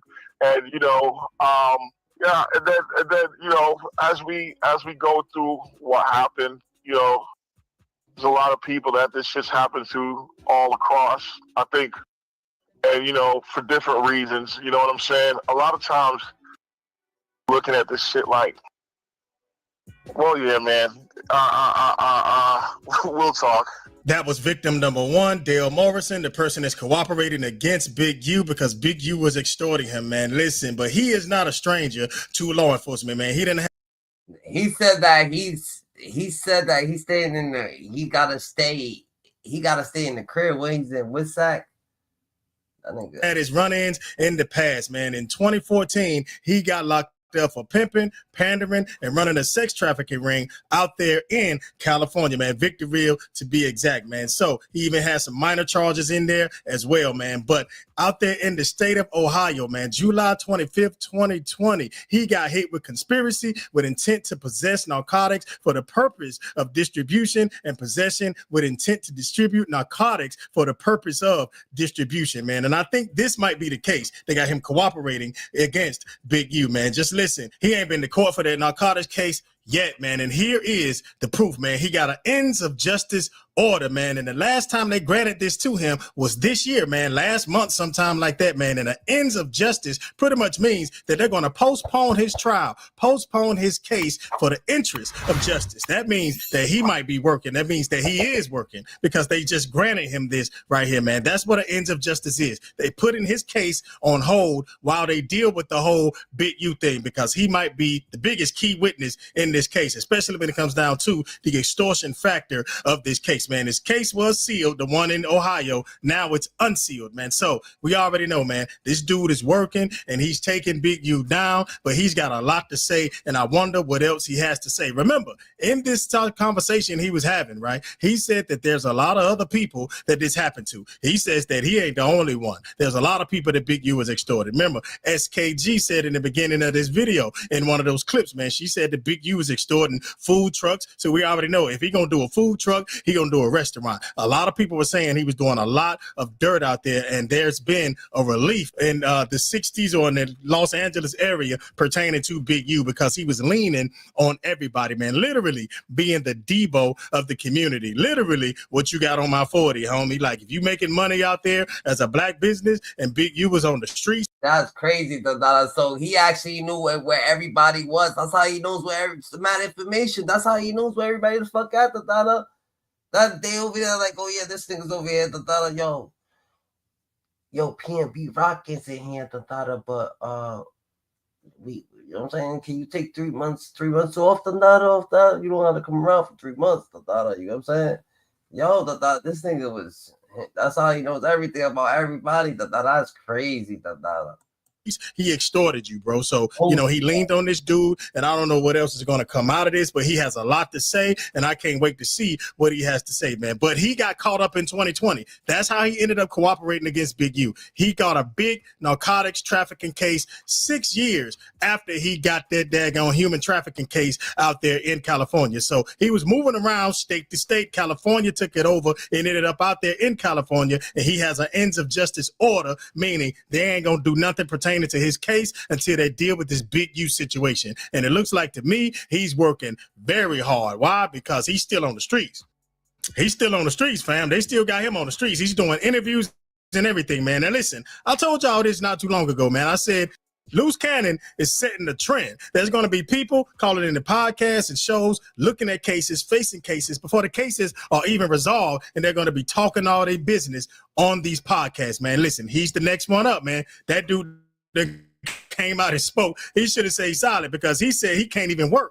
He can't even be outside. Why? Because he's afraid, I guess, because now it's being put out there that he the one that been cooperating against Big U. He is victim one in the case. So guess what? Maybe he feels like Big U still got some people out there on the streets that's going to tell on him, because Big U ain't the only person he told on, right? Loose Cannon, the other guy, Robinson, and several other people, the 9 people or whatever that ran up in his smoke shop with Loose Cannon, right, and robbed him. So I'm pretty sure he gave them the names as well, man. So, you know, this dude, he's nervous. He's worried about some money, but he's going to get some podcast money, man. He said people are offering him $5,000, $10,000. Listen, this stuff happens, man. The streets is dead, man. Listen, you can't do no dirt out here on the streets unless you're doing it with people. And if you're doing it with people, you're putting yourself at risk to be told on. Listen, what did Big U think? Did he think that everybody and their mama was going to keep everything he was doing a secret out there? No, there was people literally preying on his downfall. And I think Dale was just the one that caught a case that was good enough to put him away and say, man, listen, I got some information on y'all out there in California about all the illegal activity that Big U was up to, man. He got hemmed up in 2020. They started investigating Big U around 2021. It lines up perfectly, man. And I got to say, man, this dude got a lot to say, and Big U played himself, man, played himself out the streets, tricked himself out the game, because he just didn't want to get old gracefully, man. He didn't want to get out there and just hustle just like any other person would do. He took that whole moniker as being the leader of the Rolling 60s a little too serious and started to think that there's a value in that, as if you taking things from people. Yo, do you see everybody? Yo, you gotta look at Big U's fucking checking in podcast. Matter of fact, let's go to it. Let's go to Big U's checking in podcast. GG. You know what I'm saying? Let's see. Big U checking in podcast. You know what I'm saying? This dude, look at everybody's face on here, Like, look at everybody's fucking face on this shit, Like, let's see. On constant. Like, everybody who came over here, Look at this, Everybody who came to the Check It In podcast, Look at Mano. Look at Mano. Look at Mano trying to act like, yeah, whatever, nigga. You ain't think. He said he must have said, look, yeah, look at he checking in. Look at he got his hands up. Like, look at Mano. Oh man, the Dada. Nah, Fat Joe, nah, hell nah. Fat Joe, she better not be able to check their podcast, the Dada. They got Remy, the Dada up there, like, fuck, yo, let's get out of here, the Dada. Yo, Jim Jones. Yo, look at the type of people that he got up there. That's who he got. Yo, no way, Jim Jones. Yo, you big check-in. Like, that's crazy. He got Mano, Nah, he don't got Roddy, That's different, He don't got too many people, That's different. Niggas checking the fuck.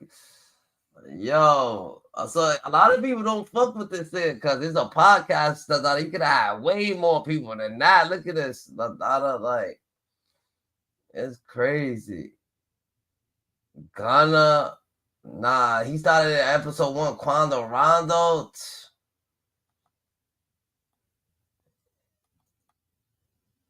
and the people who he marked, he's trying to put a check like, oh yeah, those are the people who checked in. Nigga, Jim Jones checked in. He got checked from that. He don't got a fucking. He ain't put a fucking thing up there. A picture. He checked in. All these niggas. He trying to say Quando Rondo check. He checked in. Trying to say checked in. Look at check. He mean Shaq check in. Yo, what the fuck, This dude ain't living like that, That's just different.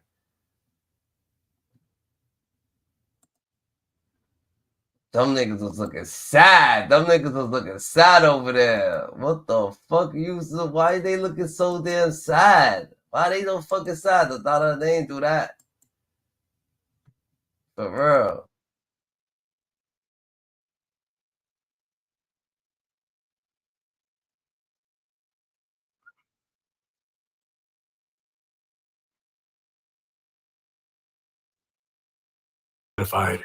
And by the early 90s, he became a leader. Yeah, because he's old school, and his mind ain't working too good, so his old school ass, using some old school antics, and niggas ain't feeling it, that's different, bro. Fuck with people's emotions. If not the top man in the Rolling 60s. He's currently known to have the deepest pull within the 6-0s. Big U and Nipsey were once close business partners when Nipsey signed with Epic Records in 2007. Plans to release his first studio album, South Central State of Mind, were to follow after his 3 mixtapes from the series, Bullets Ain't Got No Name, which was an instant underground hit, but that album was never released. Animosity between Nipsey and Big U started. See, when Big U came out, this nigga's over here, trying to fucking make fucking do the same shit to Nipsey Hussle, Black Sam. Nigga, what the fuck? How you trying to make Nipsey Hussle, Black Sam check it in, trying to make it? They wasn't even feeling it, Like, what the fuck? And they got deal with it, That's crazy. This is what Nipsey Hussle was dealing with. And then he's different, bro. And Nipsey should have had some fucking bodyguards and shit like that, Like, not even saying that, not trying to say he should have had some bodyguards, like that, like what it is, but at the store he should have had some fucking type of shit going on that was his shit, that was, you know what I'm saying? Because dang, you was dealing with all that. That was a big ass nigga. It's not a big fight, but it's a situation that you've been going through for a while. That's what it is. You needed help.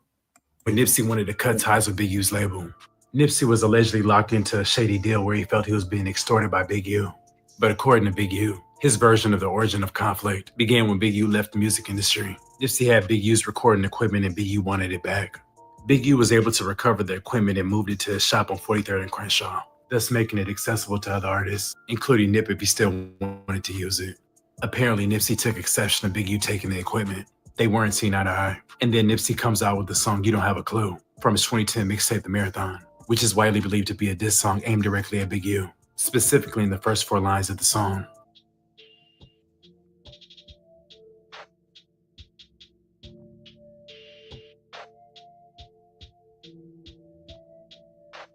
Following the diss track, Big U subsequently pulls up on Nipsey with some homies and confronts him. They attempted to pick him up so they could discipline him. And this form of discipline does not consist of a head-up fade.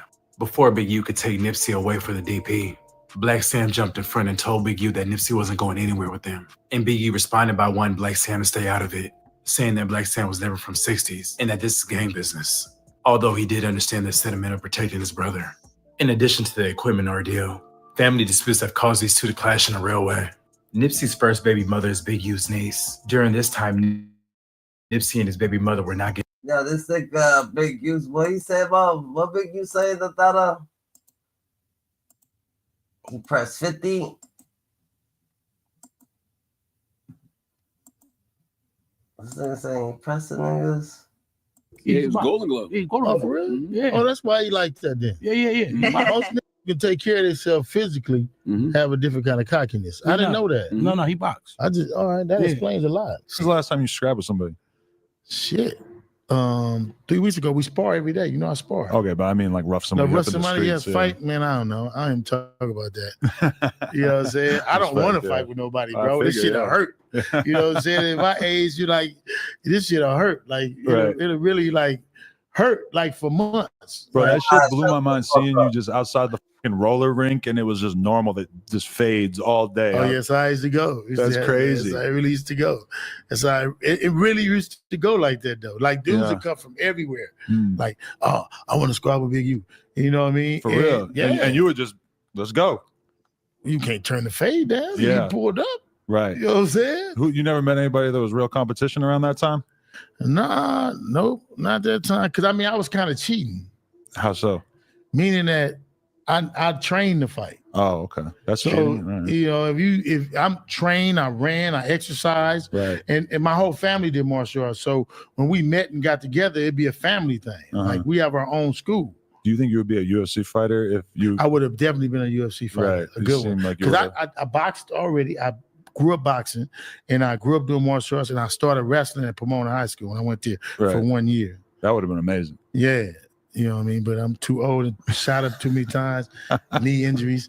Them dudes will kick my ass. You know what I'm saying? Yeah, you can't compete against the 20-year-olds these days or whatever. I'm not even gonna try. I'm gonna turn that fade down.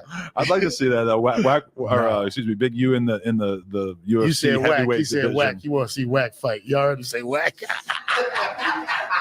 Would Whack be in the heavyweight division? Can we get a weight? You say whack. You want to see whack? That's my subconscious mind wants to see him in there too. Whack gonna be bad as you. Oh yeah. One more question though about before we bring your artists in. Are you at time? Look at this nigga. What you checking in? What you trying? And try look at this nigga. He try to bully that nigga to give him his daughter's beat at the daughter. Times it feels like you kind of have like a conflicted relationship with your own identity in the sense that like you can the legend of Big U is almost bigger than Big U the man, and you're able to sometimes go to a club and say I'm here with Big U, and that just works. Yeah, it works. Yeah. Oh, real talk. I'm gonna go when I'm supposed to go. Right. Like if it's a beef, even to this day at 54, and it's a serious one, I'm gonna pull up and I'm gonna do what I'm supposed to do. Yeah. But if I can avoid it, I'm gonna be a man and avoid it. You know what I mean? Say what you want about this guy, but he could definitely fight in the streets, and that's right there, 50 Cent with my father, Roger Mayweather. And that's right. He just, all right, 50-second box. Oh, that's why he's so cocky. That nigga's just trying to bully niggas who can't. Like, yo, this dude is a different type of breed, bro. He's a different type of breed. His way to court. Eric Holder's attorney tells TMZ that he was attacked by two people while in a holding cell. Hip-hop star Nipsey Hussle was gunned down in 2019, and today his killer, Eric Holder Jr., was sentenced to 60 years to life. I would respectfully ask that Eric Holder be sentenced to the maximum sentence possible. We came here to get some reaction, and what I was told is, look, Eric Holder would have either gotten a lot of prison, probably for the rest of his life, or if he got out, he was going to get a dose of street justice. We, the jury, in the above entitled action, find the defendant, Eric Ronald Holder Jr., guilty of the crime of first-degree murder.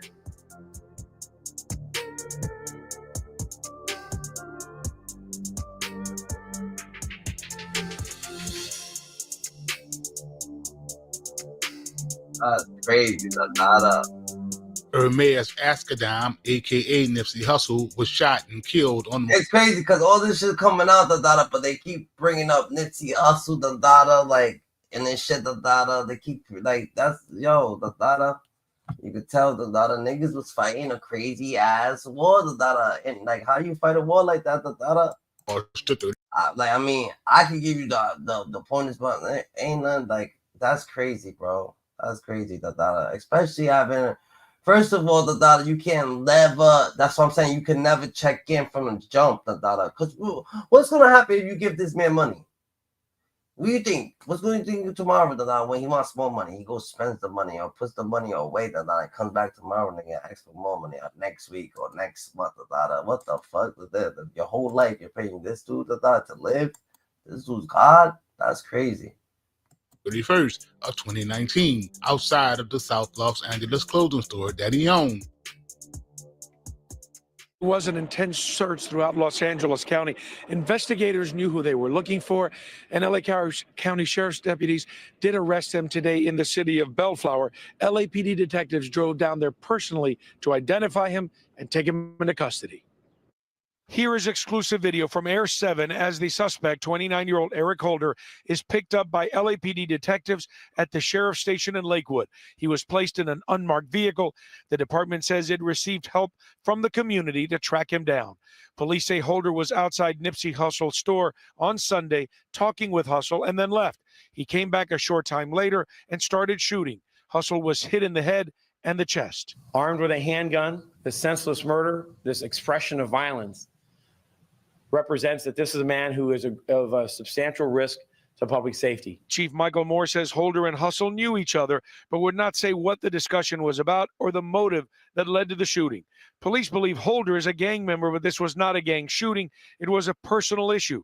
Holder then got into the passenger side of a vehicle that was in the alley and drove off. Last night, a stampede broke out at the memorial where hundreds of fans had turned out.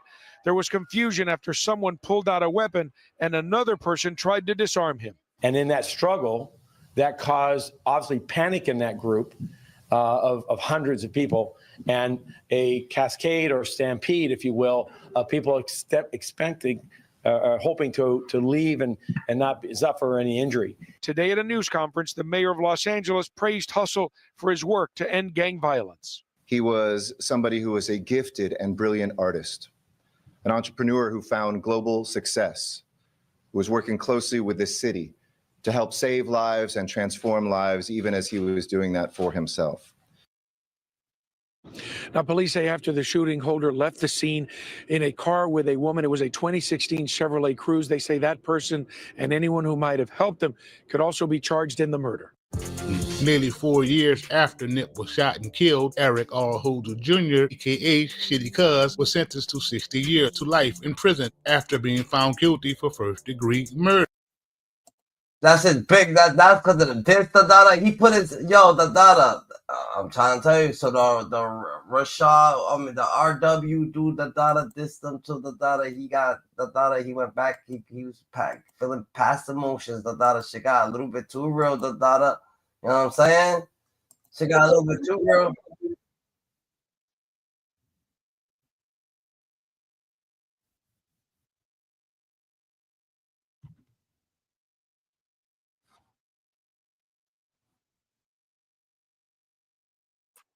These niggas is weird. They don't understand that when you done with wiretaps, the receiver of the call who ain't tapped has no control on being in there if a nigga's calling them and you don't know. Both parties don't know. Or maybe one party does know. Right? But I had a situation where they were saying, well, you in the work, well, I mean, what you mean? That's a nigga calling you. Well, wait, bro, if a nigga calling you and you answering your phone, what's up, homie? Yo, whack, whoop the whoop, you at the office, I'm gonna pull up, you, I'll be there at 8. Boom. Your phone ain't tapped, the other nigga phone is tapped. So in this situation, the crazy part about it, what ain't nobody recognizing, is Big U was just in the Sue Surf shit. He knew his phone was hot all these years and kept it the way it was. And I'm gonna tell you why. he was already aware he working with one agency. He just didn't know it was a different division in the same agency blindsiding, working another case. Damn. Why would a nigga who just watched 14 Jersey niggas, who knew he was in their paperwork, 2022, phone number still be the same in 2025?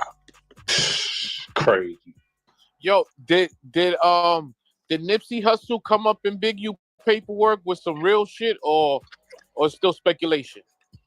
Hey, before you answer that, if I can ask a question. I don't know. I don't even thinking about it because all this paperwork is really involved the murder in Vegas, all that shit, the sex trafficking, the shit with the brawl. This nigga Dale, who nobody want to talk about, he let niggas know he told. He don't give a fuck. The one that was getting extorted. And him calling different ball players and celebrities receiving funds, for the donations they was giving. I don't recall no Nipsey shit in there. I had to go back and look. I don't recall. Hey, Wack. So when I read the work, right, Wack, and this the crazy shit about it, right? Like the nigga Brick, that's what I was telling you the other day, Wack. The nigga Brick name just vanished off the 43 counts indictment, Wack. God damn. He wasn't never on the indictment. Oh,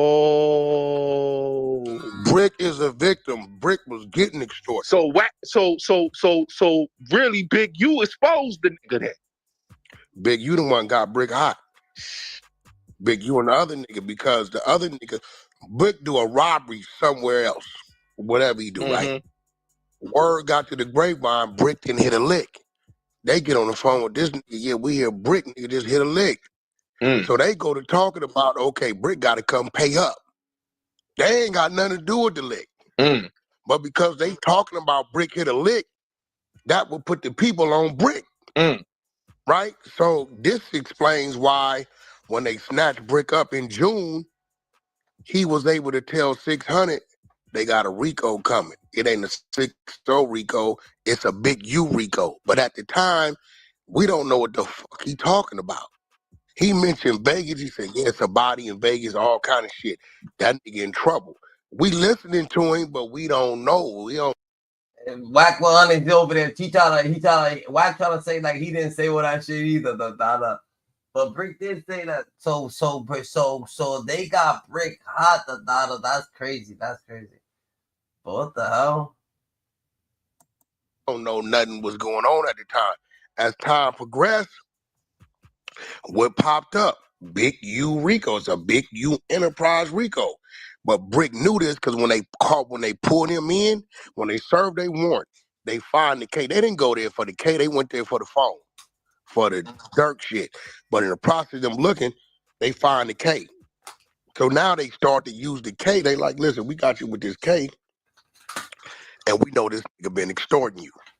They want another extortion situation in there to strengthen the other one they already got. Now here go the thing, Brick. How did you handle yourself? Because if you'd have told them, I ain't got nothing to say, they wouldn't have told you about the Big U RICO that's coming. They only gonna tell a motherfucker that's cooperating on their side. They ain't gonna tell a motherfucker that they think gonna walk out of here and go warn the nigga. But, he said all this shit 21, 22 months ago. We just didn't know what he was saying. What you mean it's a Big U RICO? And I said, what the fuck you saying? Right? And we didn't know until it hit, and we actually seen. Shut up, dumb nigger. We don't give a fuck. You a snitch. Shut your bitch ass up. Hey, listen, I'm willing to have a conversation with anybody. All the hollering and screaming, it's another side of the app. You can do that. If you want to have a conversation, we can have a conversation, right? No, whether you like it or not. Yeah, whether you like it or not, we can have a conversation, right? All that little kid shit you doing, bro. We've been on this app for 5 years. Whack, you a bald ass rat. No, that's a fact, Wack. That's a fact, Wack. That's cool, bro. Yeah, that want to crash out, man. Stop letting people up, man. No, but clowns up. Hey, Wack, I got a question to ask you though. This is man. But look though, how you feel about that woman, bro? That woman that SGK talking about that dude. Ask you, bro. Y'all can't say nothing about her. Y'all. Oh no, I'm asking, bro. This where the selective politicking go. when Big U. Nigga, Big U done got Brick Baby hot, but Brick Baby got hot, he folded probably when he got hot, but that dude was in everybody's pocket. Homie had the lady said, yo, I need half that, when he came through, that shit different, bro. That shit hit different, bro. Big U was taking the kids trick or treat, Halloween, you can't come down his block, nigga. You was giving candy to his house, When you come to his house, you give a piece of candy. Halloween, that shit crazy. Called the police on that woman. All y'all heard it on the live stream about a year ago. Had her arrested. The hotel said, this is not us, ma'am. This is him pressing the charges. And this nigga said, if you want me to drop the charges, come to the hood and get that. Yo, when y'all didn't say Big U, the OG nigga, you just called the police on a CRIP bitch. I don't want to hear nothing about nothing that lady saying, bro. Okay. Nah, nigga, we selected politicking, right? Y'all don't remember that? Y'all want to act like y'all remember that? No, nobody Let's talk remember. about it. We live streaming shit. He didn't know the woman that called me live, and we was live streaming as it was happening. Can you guys call the police on her, please? She go to her room. The police come up there. They said, the hotel people said, ma'am, this is not us. The individual was pressing charges. Then nobody had nothing to say. Right? Then he went the next day and said, if you want the charges dropped, come to the hood and get that. Y'all Nope, he said that on live. He said that on live, Black. Okay, so whatever that woman who kept her mouth shut when they whooped her ass when she was pregnant, she could have went and told, and she didn't. When they did all kind of heinous shit to her, the bitch kept it crippled. That's crazy, So if he did that, you can't be playing that. Why would you do something like that and think that people can't do it to you? If you're doing things like that, then what the heck? That's different right there, You gonna sit there and do that? Because she was a little crip bitch. She didn't tell. But y'all watch this nigga call the police on her, lock her up. She went to jail that night. And then nobody say nothing. So whatever she got to say right now, bro, I have nothing to say against it. Right. Hey, but you know something, Wack? I know Big U wife is mad as fuck to see that he got his side chick on the case with a Wack. That's crazy. Yeah, that is a little disturbing. I'm sure. Yo, Wack, when I saw that shit, you put that shit in the paperwork. I'm like, oh, that shit crazy. Yeah, that's weird though, cause she been going viral. It's like she helping a case or something I don't know about. But like, it's like she helping some shit out. And we have to Who see. helping what out? Like she, Yo, I mean, was I Big feel, U really that broke that he was so frontline with this shit? Hold on, bro. I've been telling you niggas for years. What y'all think ain't that? I've been telling y'all. right. You always said Bro, that about him. I'm like, bro, I know the nigga, bro. I had to help the nigga save his house and help him save his kids and help him with attorneys on it. I know the nigga, but if y'all want to do some stuff, okay. You gotta really be fucking down and out to be front lining at 50-something years old on extortion, bro. Hey, bro, listen to me. Y'all niggas, y'all like to grow with the popularity vote. Hey, that's what they do on Clubhouse. I agree. Shit. I've been telling y'all, bro, dude ain't that. I'm telling you. I know the niggas. Why you extorting niggas if you broke? How? The fuck you extorting them for? Peanuts? Yeah, that's what he was. 500,000. Yo, Wack, the $1,000 was out of lunch, Wack. The $1,000 from a nigga was crazy. But sure, I heard Debo on Friday she was supposed to be him, and I was surprised on that shit. Dude, I mean, you know what I'm saying? Wait, I heard that shit. So no, that ain't. I was like, is he that type of nigga? What the fuck? I got it. Hey, man, I'm gonna be real. One thing this app helped me realize is how much people don't listen. The dude wrote it after a dude from like Watergate. The actor said he put his mindset of a guy like Big U. The dude that actually wrote the script wrote it behind another CRIP dude you knew. The actor said, and the only reason why he said that is because when he went broke, Big U was parading him around trying to get him a few dollars. That's what y'all know. Okay. So now when he sit down, he throwing Big U name in it. Bro, if that was the case, Big U name would have been mentioned long It's like shit. ago. Who trying to just like promote him back in the day? It was that dude Tiny type shit. I know what you're saying. Yeah, but that was all that. Them wasn't nothing about when Tiny was promoting this shit back then. Was he ever saying any of that? All that shit was as a recent. Like I tell everybody, it ain't no back and forth. The paperwork right there, bro. You know, ain't no back and forth. Paperwork is right there, bro. So everybody, I'm like, hey, listen, bro. I've been telling y'all niggas, dude ain't that dog. This shit he was doing, I didn't know he was doing this shit. I ain't never seen him do this kind of shit. Hey, but yo, Wack, when you cut the nigga water off, the nigga resorted, like you said, back to his old ways. Back to his old ways. Now, I will say this: the ball players and the celebrities, that wasn't no extortion, bro. He'd just tell them niggas what he had going on. And niggas generally wanted to help him. You know what I'm saying? Like that wasn't that, because they would come around every year. Hey, bro, it's football season, right? Y'all straight over there, and they'd just donate. You know, dude only charged the kids $100 to play. That wasn't nearly enough to cover every day. And he was just doing that, trying to get enough kids on the football field. So he took it upon himself to utilize the people he knew and the resources around him. Having the kids pay anything at all is crazy, Dandada. If Nip would have had the kids playing for free. Hustle up the money to pay for the needed equipment and extra shit. You know what I'm saying? So that part of it, that was just people generally helping. Now, you're not going to get a Draymond Green or Shaquille O'Neal saying, yeah, he pressured me. That's what they wanted to do. Yo, but let me ask you a question. With the 10-year Nipsey Hussle thing and all that, like, plus that, and what's up with that Steve Lobel dude, man? There's nothing wrong with that, bro. Like, you can't hold that against him. That's a contract. That's the contract that he put in front of that man, and that man signed that contract, bro. And it really was like crazy. Y'all not catching the contract. It lets you know how game goofy Big U was when it came to contracts. Bro, the nigga signed a nigga, and he didn't even realize what he was saying. I shook my head. I said, this nigga don't even get what he's saying. You signed a nigga to a 10-year publishing contract. You didn't sign him to a royalty rate contract. That's a publishing contract, bro.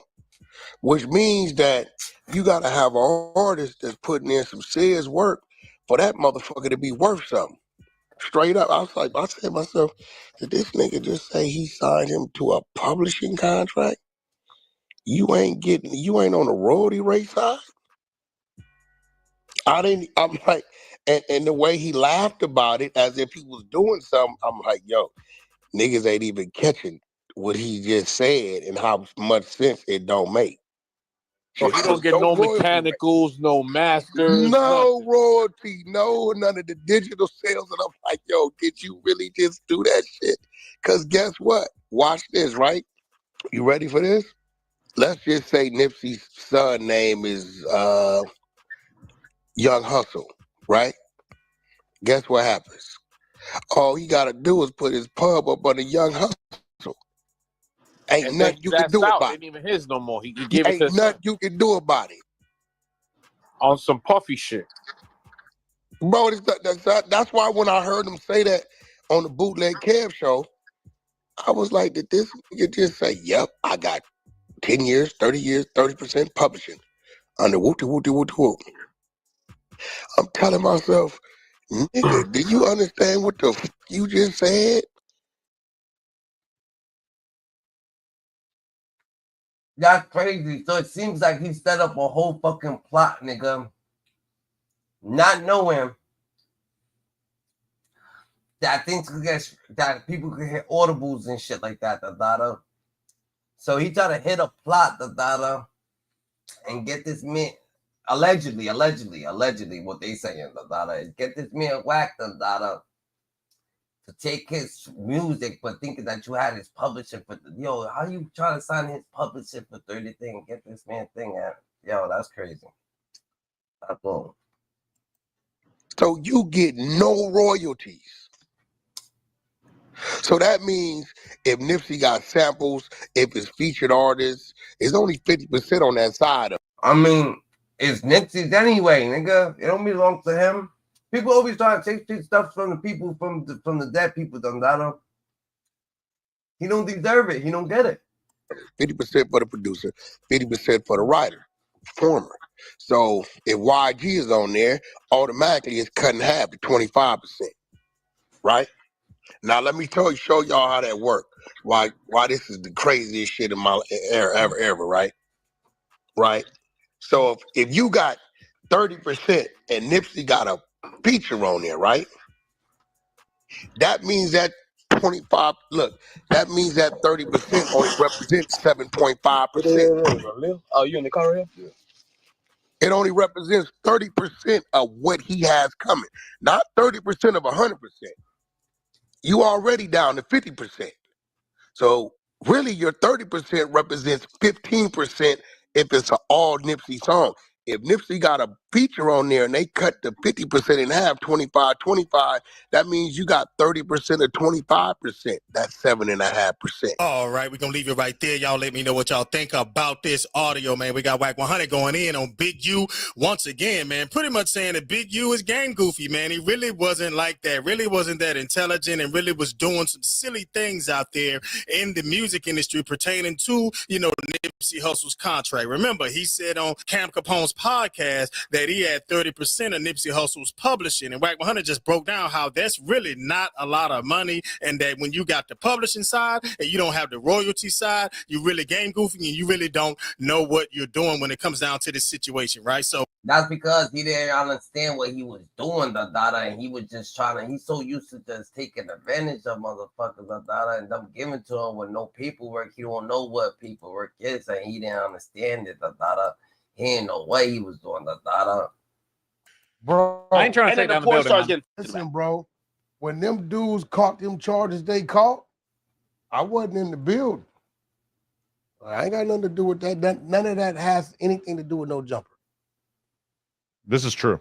It's just real shit. Like They may have appeared on this podcast, but their crimes happen elsewhere, what like in the alley. is in jail for has nothing to do with no jumper. I mean, Forrest is in jail for like hanging out on the corner in his neighborhood. Vernon Avenue. Okay, obviously not for extras, but I'm gonna be honest with you. If we look back at Wack's history since he's become a prominent media figure, all of his ops are dead in jail, and he ain't have to put hands on one of them, and he ain't had to quote unquote tell on one of them. They all sent themselves to jail, or they got took out of here. Yeah, but who's dead? I don't know. I'm just. Who's in jail? How about say Jay Prince? Who's in jail? Shit. Well, I think Jay Prince is smart enough not to engage. I think Big U sent Brick Baby up here. He sent a toddler up here to go at Harvard grad. If the Pacoima Pyru Rico drops, when's that dropping? Bad leader. And you know what you did? You got all of them in the chain gang. I feel like academics is trying to bait. For some reason, he's feeling like Whack 100 is getting bigger than him because he claims that he got Big U locked up and shit like that. He's getting all these people knocked off and shit like that. But in reality, academics is trying to bait Whack 100. Academics is trying to bait Whack 100 to say a couple things or something like that. I don't know if he's fucking with 6ix9ine. I don't know if 6ix9ine trying to get himself away from Whack now or something like that. But I feel that he feels that he wants him to say something more that he got to say, not even knowing what Wack's hand is like. Wax probably goes have fucking brunch at the federal office. Who knows? You know what I'm saying? But he's trying to make him say more than what he thinks. Yeah. Hey, is the Pacoima Pyru? I believe that. I don't know. He be knowing a lot of information, but I doubt it. Rico going to be the sequel to the Rolling 60s, Rico? I couldn't tell you what's going on because I'm a baby gangster first. Oh, I'm original baby gangster first. So what does that mean exactly? That's my clique. Bit by Clicks is 1990. So at the end of the day, it's Pyru first, original baby gangster, then it's PPB. Period. So you're a hood hopper. I don't hopper. know what no, ain't no hood hopper. I don't represent my whole hood. Oh, I got it's files, it's rats, it's busters, it's all that. within my clique and my circle, we went Wax, solid. how more comfortable did you sleep after you realized a couple niggas that wanted me gone is in jail? It didn't change. What do you mean? Come on, y'all, Wack. bro, listen. Wack, I go. Wack, bro. we played dirty. A nigga we don't like. Somebody trip him. Somebody just he get in a head-on collision while driving. Yo, he get killed. Anything that happened to him, we're just gonna be like, yo. I tweeted this out recently. I said, God handling all my ops. I seen Jess Hilarious. I seen her. She was talking shit about me. What you mean? What's wrong with Jess? She was talking shit about me. She hated on me because at first when I seen her, like this is years before, I didn't know. I thought she was transgendered. We were in the woke era. Get the fuck out of here, bro. What? Jess is beautiful. Bro, I did. Yeah, but I made a mistake. I guess she's not a hold on. But then after that, she started going in on me like crazy, and I couldn't even get a chance to apologize. So I bet if it's up, it's up. So again, you know what I mean? You clicking it on like that with a female? Yo, listen. Why is he? DJ does always beefing with a shorty though. Sometimes, like not to. At the end of the day, he tried to put that shit out there. He used this time to slander her. When you talk about that, I feel like that's what I be saying. If he got beef with someone, he's just gonna, you know what I'm saying? He's gonna have beef with them. He's gonna go all out. Listen, yo, Wack, you clicking on with anybody, man. Jess Hilarious is going to come join No Jumper. You violated We her. will welcome her here when she's done with the Breakfast Club. Huh? She always was sending these pot shots at me, and I was just like what? Like just always be like, yo, this guy he misogynistic. Yo, this guy's an asshole. He fat. You are an asshole. Well, listen, all I know is that she got fired on her day off, and she's the one who got her sub. Yo, you can't have. Imagine you a teacher and the substitute teacher replace you. But you remember when they were looking for the female replacement for Angela Yee? They were looking and trying out so many people for months and months and months, and it felt like they kind of decided like, all right, this Jess girl's the best option that we got. Maybe Charlemagne was putting a little bit of pressure to make it happen for political reasons, and then they do it. It's not going that great, so they keep trying out more people. They try out the Lauren Del Rosa girl or whatever, and all of a sudden people like her way more, and then she's mad at Charlemagne. All right, boom. When he says, all right, boom. Y'all never seen angels in the outfield? Y'all never seen angels in the outfield, If y'all seen angels in the outfield, then you see the dude, that he's always talking, the dude that be talking, the commentator that be talking about the baseball game and shit like that. And he got the dude the host, the assistant host. But every time the assistant host try to talk, what he does, he turns off the dude's mic, and he says, and he keeps talking and shit like that, So I don't feel like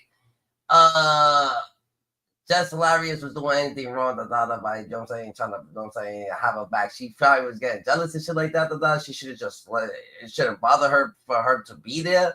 But she wants to tell her to, be quiet and shit like that. You know what I'm saying? Just turn off her mic or something like that. Or you tell her to be quiet, whatever the case may be. But at the end of the day, it's the same thing. Angels in the outfield, she got the right to turn off the mic. Homie was turning off the mic till homie finally came up and was like, yeah, I'm turning on my mic. And started talking. You get what I'm saying?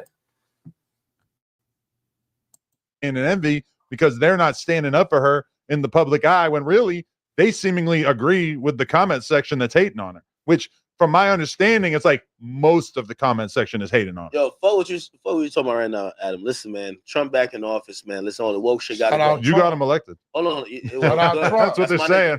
That's my nigga. Listen, Trump back in office, that woke shit got to go. And all we figuring out, if y'all think that y'all finna go have maternity leave during the peak of your career and come back and still have your spot, you better be good at your goddamn job first, okay? You guys had a baby? Yeah.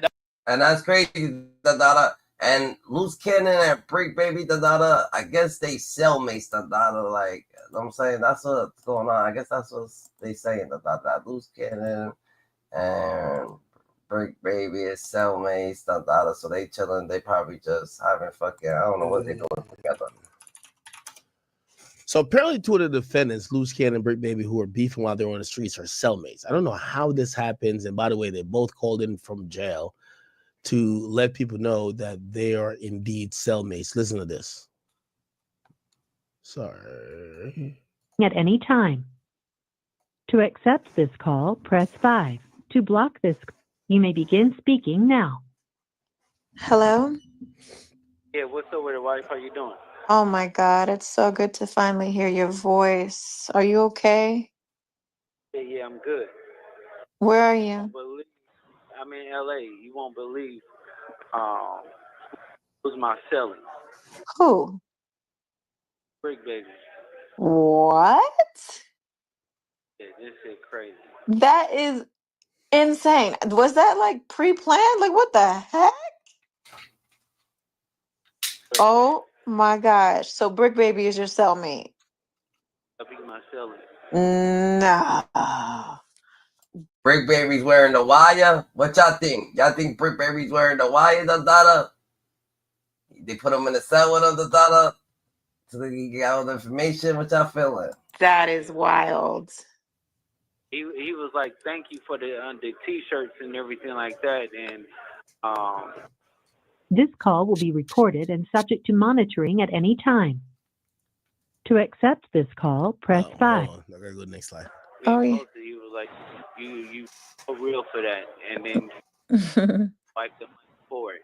Well, I definitely, I would hope, they would do the same and if the table was turned, So I definitely, if I had the outsource to be able to help his wife while going through this, that's exactly what I wanted to do. I already sent her first payment last week from the sales we made last week, and she was so happy. But I'm happy that he heard about it. That's good. I'm gonna keep pushing so that we can keep making some money that way. It gives a little more ease, even for at least for these phone calls. You know what I'm saying? Because it ain't cheap. No, Brick, hold on. I Mhm. want to talk to you. What up, sis? Hey, Brick, how you doing? Thank you for everything you're doing. I heard you keeping the name strong. Keeping everybody's name Listen, strong. I'm trying. I'm doing whatever I can with the power that I have. Yo, crazy part is that Big U that was extorting Brick Baby that out of his shorty, out of fucking his dough that he was, for him to be even a gangster, he was getting extorted that. So if he was gonna, he had for Brick Baby to even be a fucking gangster that for him to commit the be real or do whatever the hell he was doing that he had to pay dues that whatever the hell he was doing. That's different right there. Oh, yeah. He was like, you for real for that, and then like the money for it. Yes. Mhm. That's what's up. How you holding up? Oh man, we cooling. My boy here now, so we Yo, is that crazy? You guys are cellmates? What? How in the world did that happen? When I figured out the jail, I'm like, bro, finna come. I'm like, as soon as he come, I'm about to bring him because you gotta come here. So I'm like, yeah, he about to come right here with us. That's crazy. So you helped set that up? Yeah, well, as soon as he came in, shit, you already know. It ain't no other way he gonna go. And we can't be talking in front of all these people. So I just like, come on. Man, that's what's up. Okay. Good out there with the baby and stuff. He's here. He's teething. So I'm going through that phase right now where he's a little fussy, but I'm bearing with it. I'm bearing with it. Here go. Yes. Mhm. That's what's up. How you holding up? Oh man, we cooling. No, bro, right here. All right. Good to hear from you. Keep your head up. Hello. Mhm.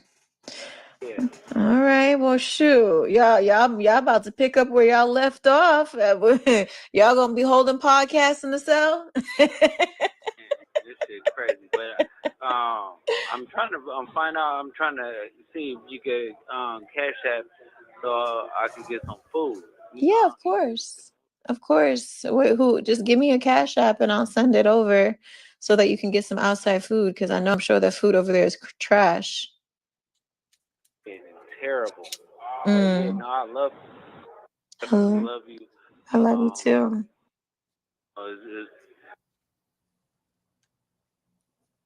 Where I'm at, I'm always gonna be good. Yeah. Everywhere I go. I'm just happy that, you're okay because my stomach was churning all night when I didn't hear from you, baby. Bro, right here. All right. Good to hear from you. Keep your head up. You don't even understand. I was a little nervous, you know, even though I know this is part of the process, just not hearing from you for all them hours really, really made me stressful. Yeah, no, that shit crazy. And then I was trying to add money to your books because, you know, I saw that you were in the LA system, but it still was processing. So I couldn't even like add money or nothing. So I'm just happy you found a way to This reach call me is from a through federal someone prison.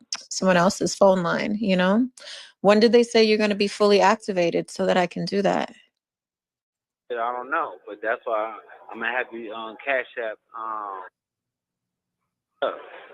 Okay. And then I need you to get on with the lawyer. What I told you to send him.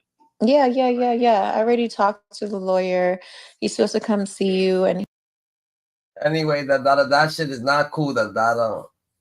I'm gonna let you know right now that shit is not cool. Your boy, that's not cool. I think you're supposed to have court tomorrow, so It's like Prick Baby actually got like he had to pay to go to jail.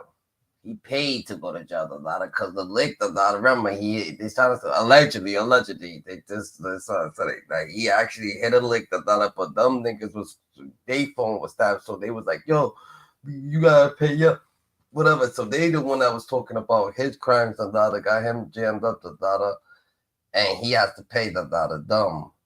He had to pay them, and he had to pay to go to jail. he'll come check you in court tomorrow. You don't even understand. I was a little nervous, you know, even though I know this is part of the part too, you know. Now that you're in LA, because you know everybody in the world thinks. So Prick Baby actually paid Big U to get knocked off. That's just crazy. And you got a public defender. That's good. He paid. They know how much money we get. Man, that nigga paid for that strike. He paid. He paid to be a CRIP member. Probably, I don't know if he paid to be a CRIP member, but now he paid to go to jail. So he paid for that strike. Like, damn, you should might as well made a deal with the thing. You probably could have went up in there as the 60 Days In, and one of the people with the 60 Days In program, the TV show, or whatever the case may be, or some shit, It's just silly. You just had someone at the detention thing. That was it. But your lawyer is in LA. Like, they just, I don't know why people just be doing that, you know? That's goofy. But anyways, I love you so much. I'm so glad I heard from you. I know this call is going to cut off soon. So, you know, I just want to make sure you hear that. Or two, you know? Now that you're in LA. Man, I ain't gonna lie, man. Yo, Chad, I done told y'all, man, this is the whole content of Rico. I've never seen this shit before in my life, man. They celebrating that bricking. Yo, the feds taking a page out of Adam 22 book, nigga. Nigga, this is a Saturday show. Oh, you got a Tuesday show, the Wednesday show, and the Adam and Wax show? Well, here's a Saturday show. The feds done put these two yapping ass niggas in a podcast, and they probably have 35 listening devices, 59 cameras. Nigga, they probably got more. Nigga, bro, I guarantee Adam don't got more goddamn cameras on these podcast sets than what they got in this cell. Here's the funny thing. With all due respect to these guys, when Loose Cannon can't help himself but self-snitch. By the way, if y'all looking for the snitches in these cases, Loose Cannon, he telling, but only on himself. Like, he can't help but incriminate himself. Will he incriminate anybody else? I don't know, but he'll do it to himself, okay? Then Brick Baby, all you gotta do is challenge his masculinity, bro. I think it's like. But you don't think that's weird, Maybe they told him that it's about to be a Big U fucking Rico. I mean, whatever the case may be, case or whatever case may be, and they was going to look into it, How can it be a Big U? I don't know. So Big U, and then fucking, so they was going to look into it, and them looking into it, Don't you see all the people that be involved with Big U, they be older dudes that just look like they've been bullied their whole life, by him, like, you know what I'm saying? Like, they ain't got no type of style. They ain't got no type of thing because they can't really show too much because Big U's gonna come around, try to take niggas sneakers, all that shit, He's on some different shit, So if Big U ain't really, that shit different. It's like Napoleon syndrome, bro. He'll tell you put kill squad in the streets. He'll tell you that, you know what I mean? Yo, I say I'm getting stabbed in here. We doing the stabbings. Like, he ain't say that directly. He just said, yo, we do shit to people. You're like, oh, hell no. Nah. The feds realize, yo, we know y'all not at no jumper no more, but we about to create no jumper in the jails. And they're over here thinking it's a coincidence. This is crazy. Now, apparently, again, I keep telling you this is a content RICO. That's a fact. So if so, maybe he said that shit. When he said that shit, maybe these people started saying, yo, you know what? I'm gonna fucking plead out about whatever the case may be, about the shit that I'm in trouble for, they in trouble for, whatever the case would be, allegedly, that's what maybe I don't know. Cause that's like mad random. Brick Baby called in himself too. He had to, you know, put his 2 cents in about what's going on with the Brick in jail. Let's see if we can find that. Shit, sorry. Apparently, he put up his call to. I ain't gonna lie to you. Yo, the feds think these niggas is stupid as shit, bro. You know why I think the feds think that, bro? Everybody think they because dog, shit. My nigga, I'm not a Big U, not the smartest dude out of the Big U, not the smartest person out of the bunch, you know what I'm saying? Like, come on now, look at all the time he did obviously he be just doing like dumb shit, and then looking for the time he did for what he was for the crime he committed and shit like that. And Brick Baby, that's he's a cornball too, he's a cornball too. So I don't really know who's canon you can't really tell but you could tell what's going on. Brick Baby's on Checking In podcast too. A guy who's been in the sorry, I haven't been through some of these situations like these guys have. But they're using that nigga got extorted into jail, like, damn, Brick Baby got extorted into jail. You know he don't. Rudimentary plays to try to get these guys. Like, bro, yo, we're gonna put you in a cell with the guy you were arguing with for months, saying y'all were gonna kill each other, and y'all only got fake cool like 2 days before you got arrested. And what is DJ Ackerman talking about? You ain't just listen to Brick Baby saying that he's the one that said that he's the one that confirmed it to get them in there together. What are you talking about? He just said it. He said that he knew he was coming over here, and he's the one that set it up. He set up the play, but he don't want to talk too much about it. Wait, nah, we don't care about what y'all say in the cell. What?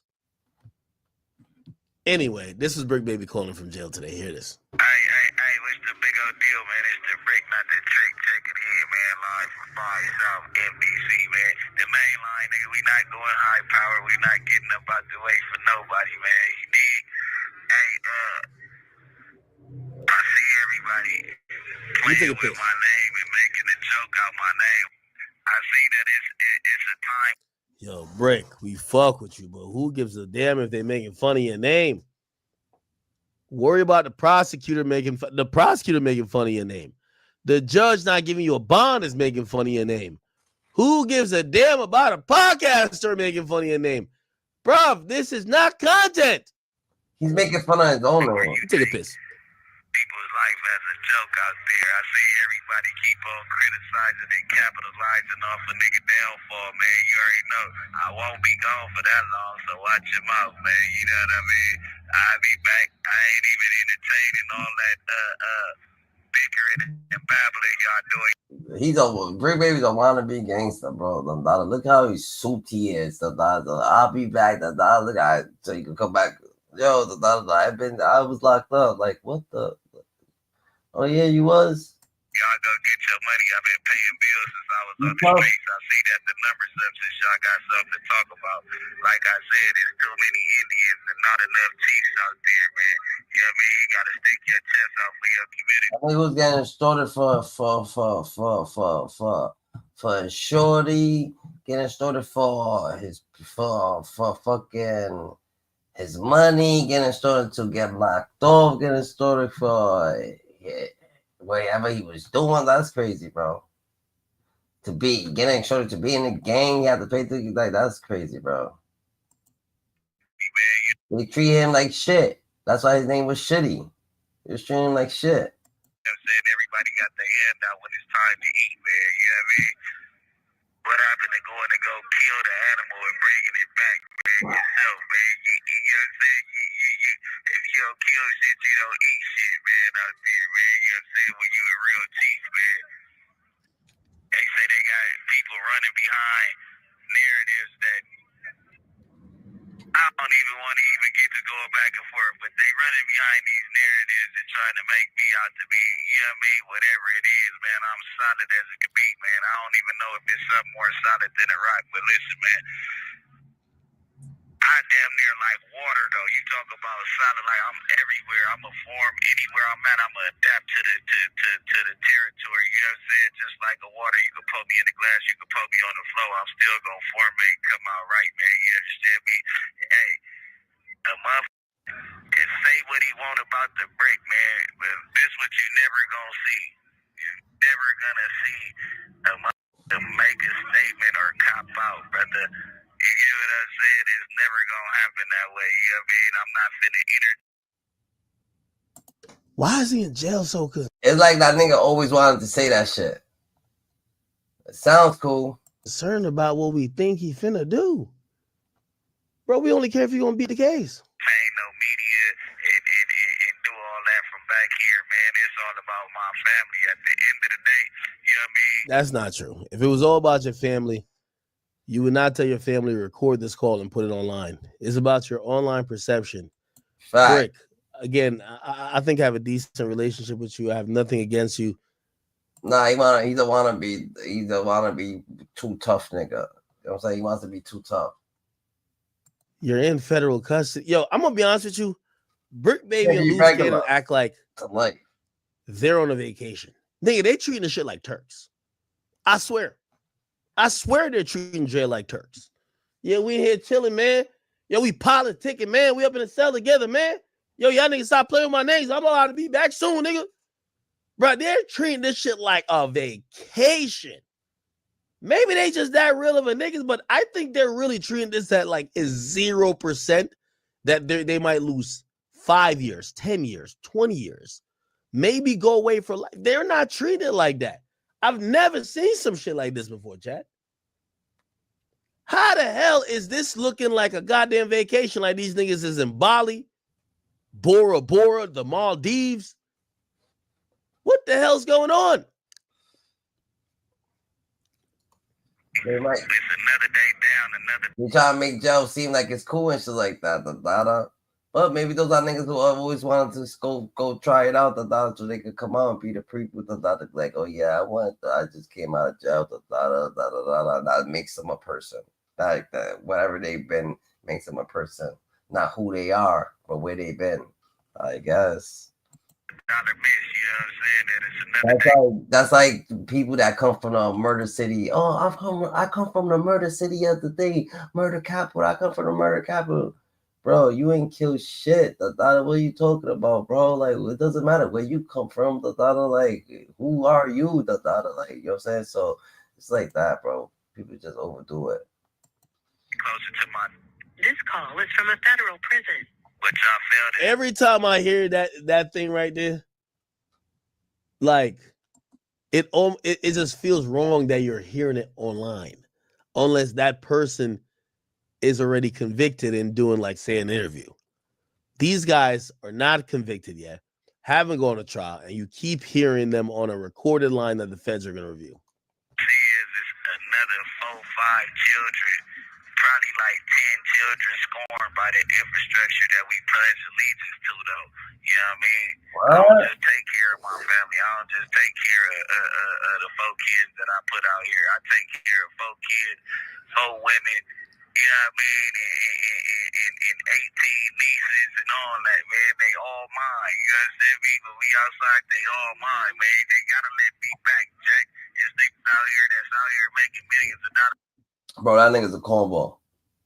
That dude's a straight corn. Like Big Baby's a corn, bro. He just, bro, I'm trying to tell you, he's the wanna be too tough. That's just saying, cause he ain't making, bro. It's like he's saying shit that I think that's gonna make him look cool. That don't even know what their kid's favorite food is, man, and they got me locked down like I'm somebody, man. You understand me? I ain't the man that they want, man. You did. But I ain't gonna be here all long, you know what I'm saying, mad and all that, man. Y'all calm down on that police shit out there, man. You know what I mean? They got me already. You got what you want. You know what I mean? Hey, man, my best friend Wack, man, what up, dog? I heard you out there, nigga, living your bestest life, man. You already know, but you know. Was that being real or sarcastic? We'll be back real soon, man. Y'all tap in. Y'all keep tapping into that no jumper. Y'all tap into Poetic Flacco, man. And every time that he throw y'all call every flag on the play when he posted it. Nigga, what the hell? He's being serious and sarcastic.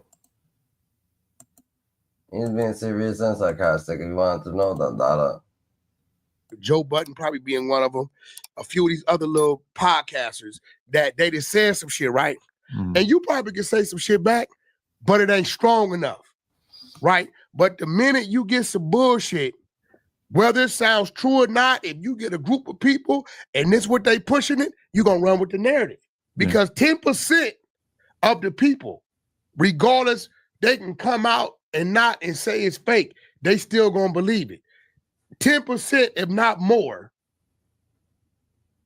call me CS2 back every day. But hold on, let's be real, right? Am I right? People still rolling with that. So he ran his play. So when I'm running my play, I'm really trying to antagonize him with his sign-ups. I know football season is coming up. Wanting to with the football players. Bro, once you firing scuds at each other, bro, it ain't about if it's real or not, if it's right or wrong or not. It's just about, is the shit gonna be effective? This is social media, bro. Come on, we sit up here with people to where they be telling their stories and we looking at each other like this motherfucker lying like a motherfucker. But we still ask them questions about their lie that we think, you know why? Because it's interesting to the viewers. But the only problem is that when you and Luce are sitting here telling me that Big U's about to have this murder put on him, this is coming after the initial allegation that Big U had advanced knowledge that Nipsey was going to get killed. And then even beyond that, Luce sat right here and told me that basically that Eric Holder was about to make a statement. He basically insinuated that Eric Holder was going to tell on Big U. Listen. And that Won't even lie, from the outside looking in, allegedly, the disclaimers, whatever, all disclaimers affected, shit like that, Eric Holder seems like he was, if he was fucking with Big U niece, and he's a rolling 60 dude, he had to be a soft ass nigga too, not soft ass nigga, but a person that was under him getting bullied. He was getting bullied by Big U, and whatever the case may be, allegedly, disclaimers and all that, allegedly, he must have put him on play, and sent him on a dummy mission. He sent him on a whole dummy mission. I don't know what he had on him, but Big U got stuff on anybody, probably, you know what I'm saying? So they probably, you know what I'm saying, set him up, the niece, whoever. And that's what the play was ran. Eric Holder was going to get out the next day. Now, That's insane. No, but hold on. Now, when he says this type of shit, right? Right. Because they got that, the thing where Big U's watching the live and it says justice for Nip and he starts laughing. That was right? damning. Okay. When Black Sam did his interview, now I'm going to show you how calculated this is. When Black Sam did his interview and kind of like authenticated the DJ Khaled shit, right? That's when Loose Cannon comes with what? Eric Holder's about to tell on Big U. I think he said that before the No, Big Sam interview, bullshit. right? Nah, that nigga said that shit because he running his narrative. See, it be a lot of shit being said that y'all don't know. So let me tell you what Loose Cannon's nemesis was with Big U. What? You know who it was? Huh. Loose Cannon's mind says any and everything Alex Alonso does, anybody gets on this platform to speak against Loose Cannon, comes through Big U. Okay. So when he see Alex interview this person or this person speaking on him in his mind, that's Big U's work. So you think Alex is a Big U agent? No, this is what Loose Cannon thinks. He thinks that. I think Alex with Big U and the Big U sends him something cool. Has Big U sent him something? Yes, but I think Alex is totally capable of doing what you do. You look, you do your research. But Luce hates Alex that much because he interviewed his ex-girlfriend, his ex-wife and everything? Bro, listen what I'm trying to tell you. In Loose Cannon's mind, everything Alex Alonso has done against him, even his brother being up there, was a Big U setup. He did interview his twin brother, huh? You get what I'm telling you? Did you know he was 42? I mean, I never asked him how old he was. I always heard that. I didn't give a fuck how old he was. Twin. He could be 32, 42. He could be however old he want to be. What business of it is mine? Yeah, twin brother explains if he and Loose Cannon grew up in Los Okay, Angeles. so this one I've right never here. even thought about watching this, but okay. So this one right here, Yeah. I might have it on my phone because I think he sent me the recording. His twin brother called. He was locked up. Wow, he does look a lot like him. That's crazy. Yeah, he was locked up. And don't try to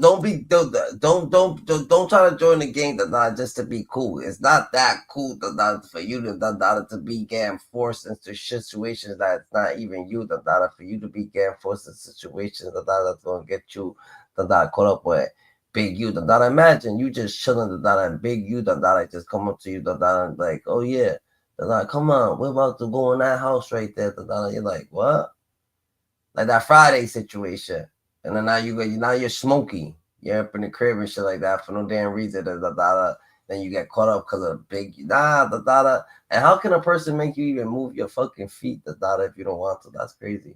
So you gotta stay more aware than ever. Like, come on now, I gotta be kings out here. Everybody's kings. So we gotta stay more aware than ever. GGs. That's a motherfucking fact. Don't let the invitation take more away than everybody. So everybody stay up, you gotta stay kings, you know what I'm saying? However you want to move, you gotta move, you know what I'm saying? You put God first, it's actually did it, God simply worked, you know what I'm saying? We're in the elevator, who's elevator? God's elevator, on the way up to the top, GGs. You know what I'm saying? We're living life the way it is. God chose you because he knew he could trust you. God's best kept secret. We're going to do our million much right here on YouTube.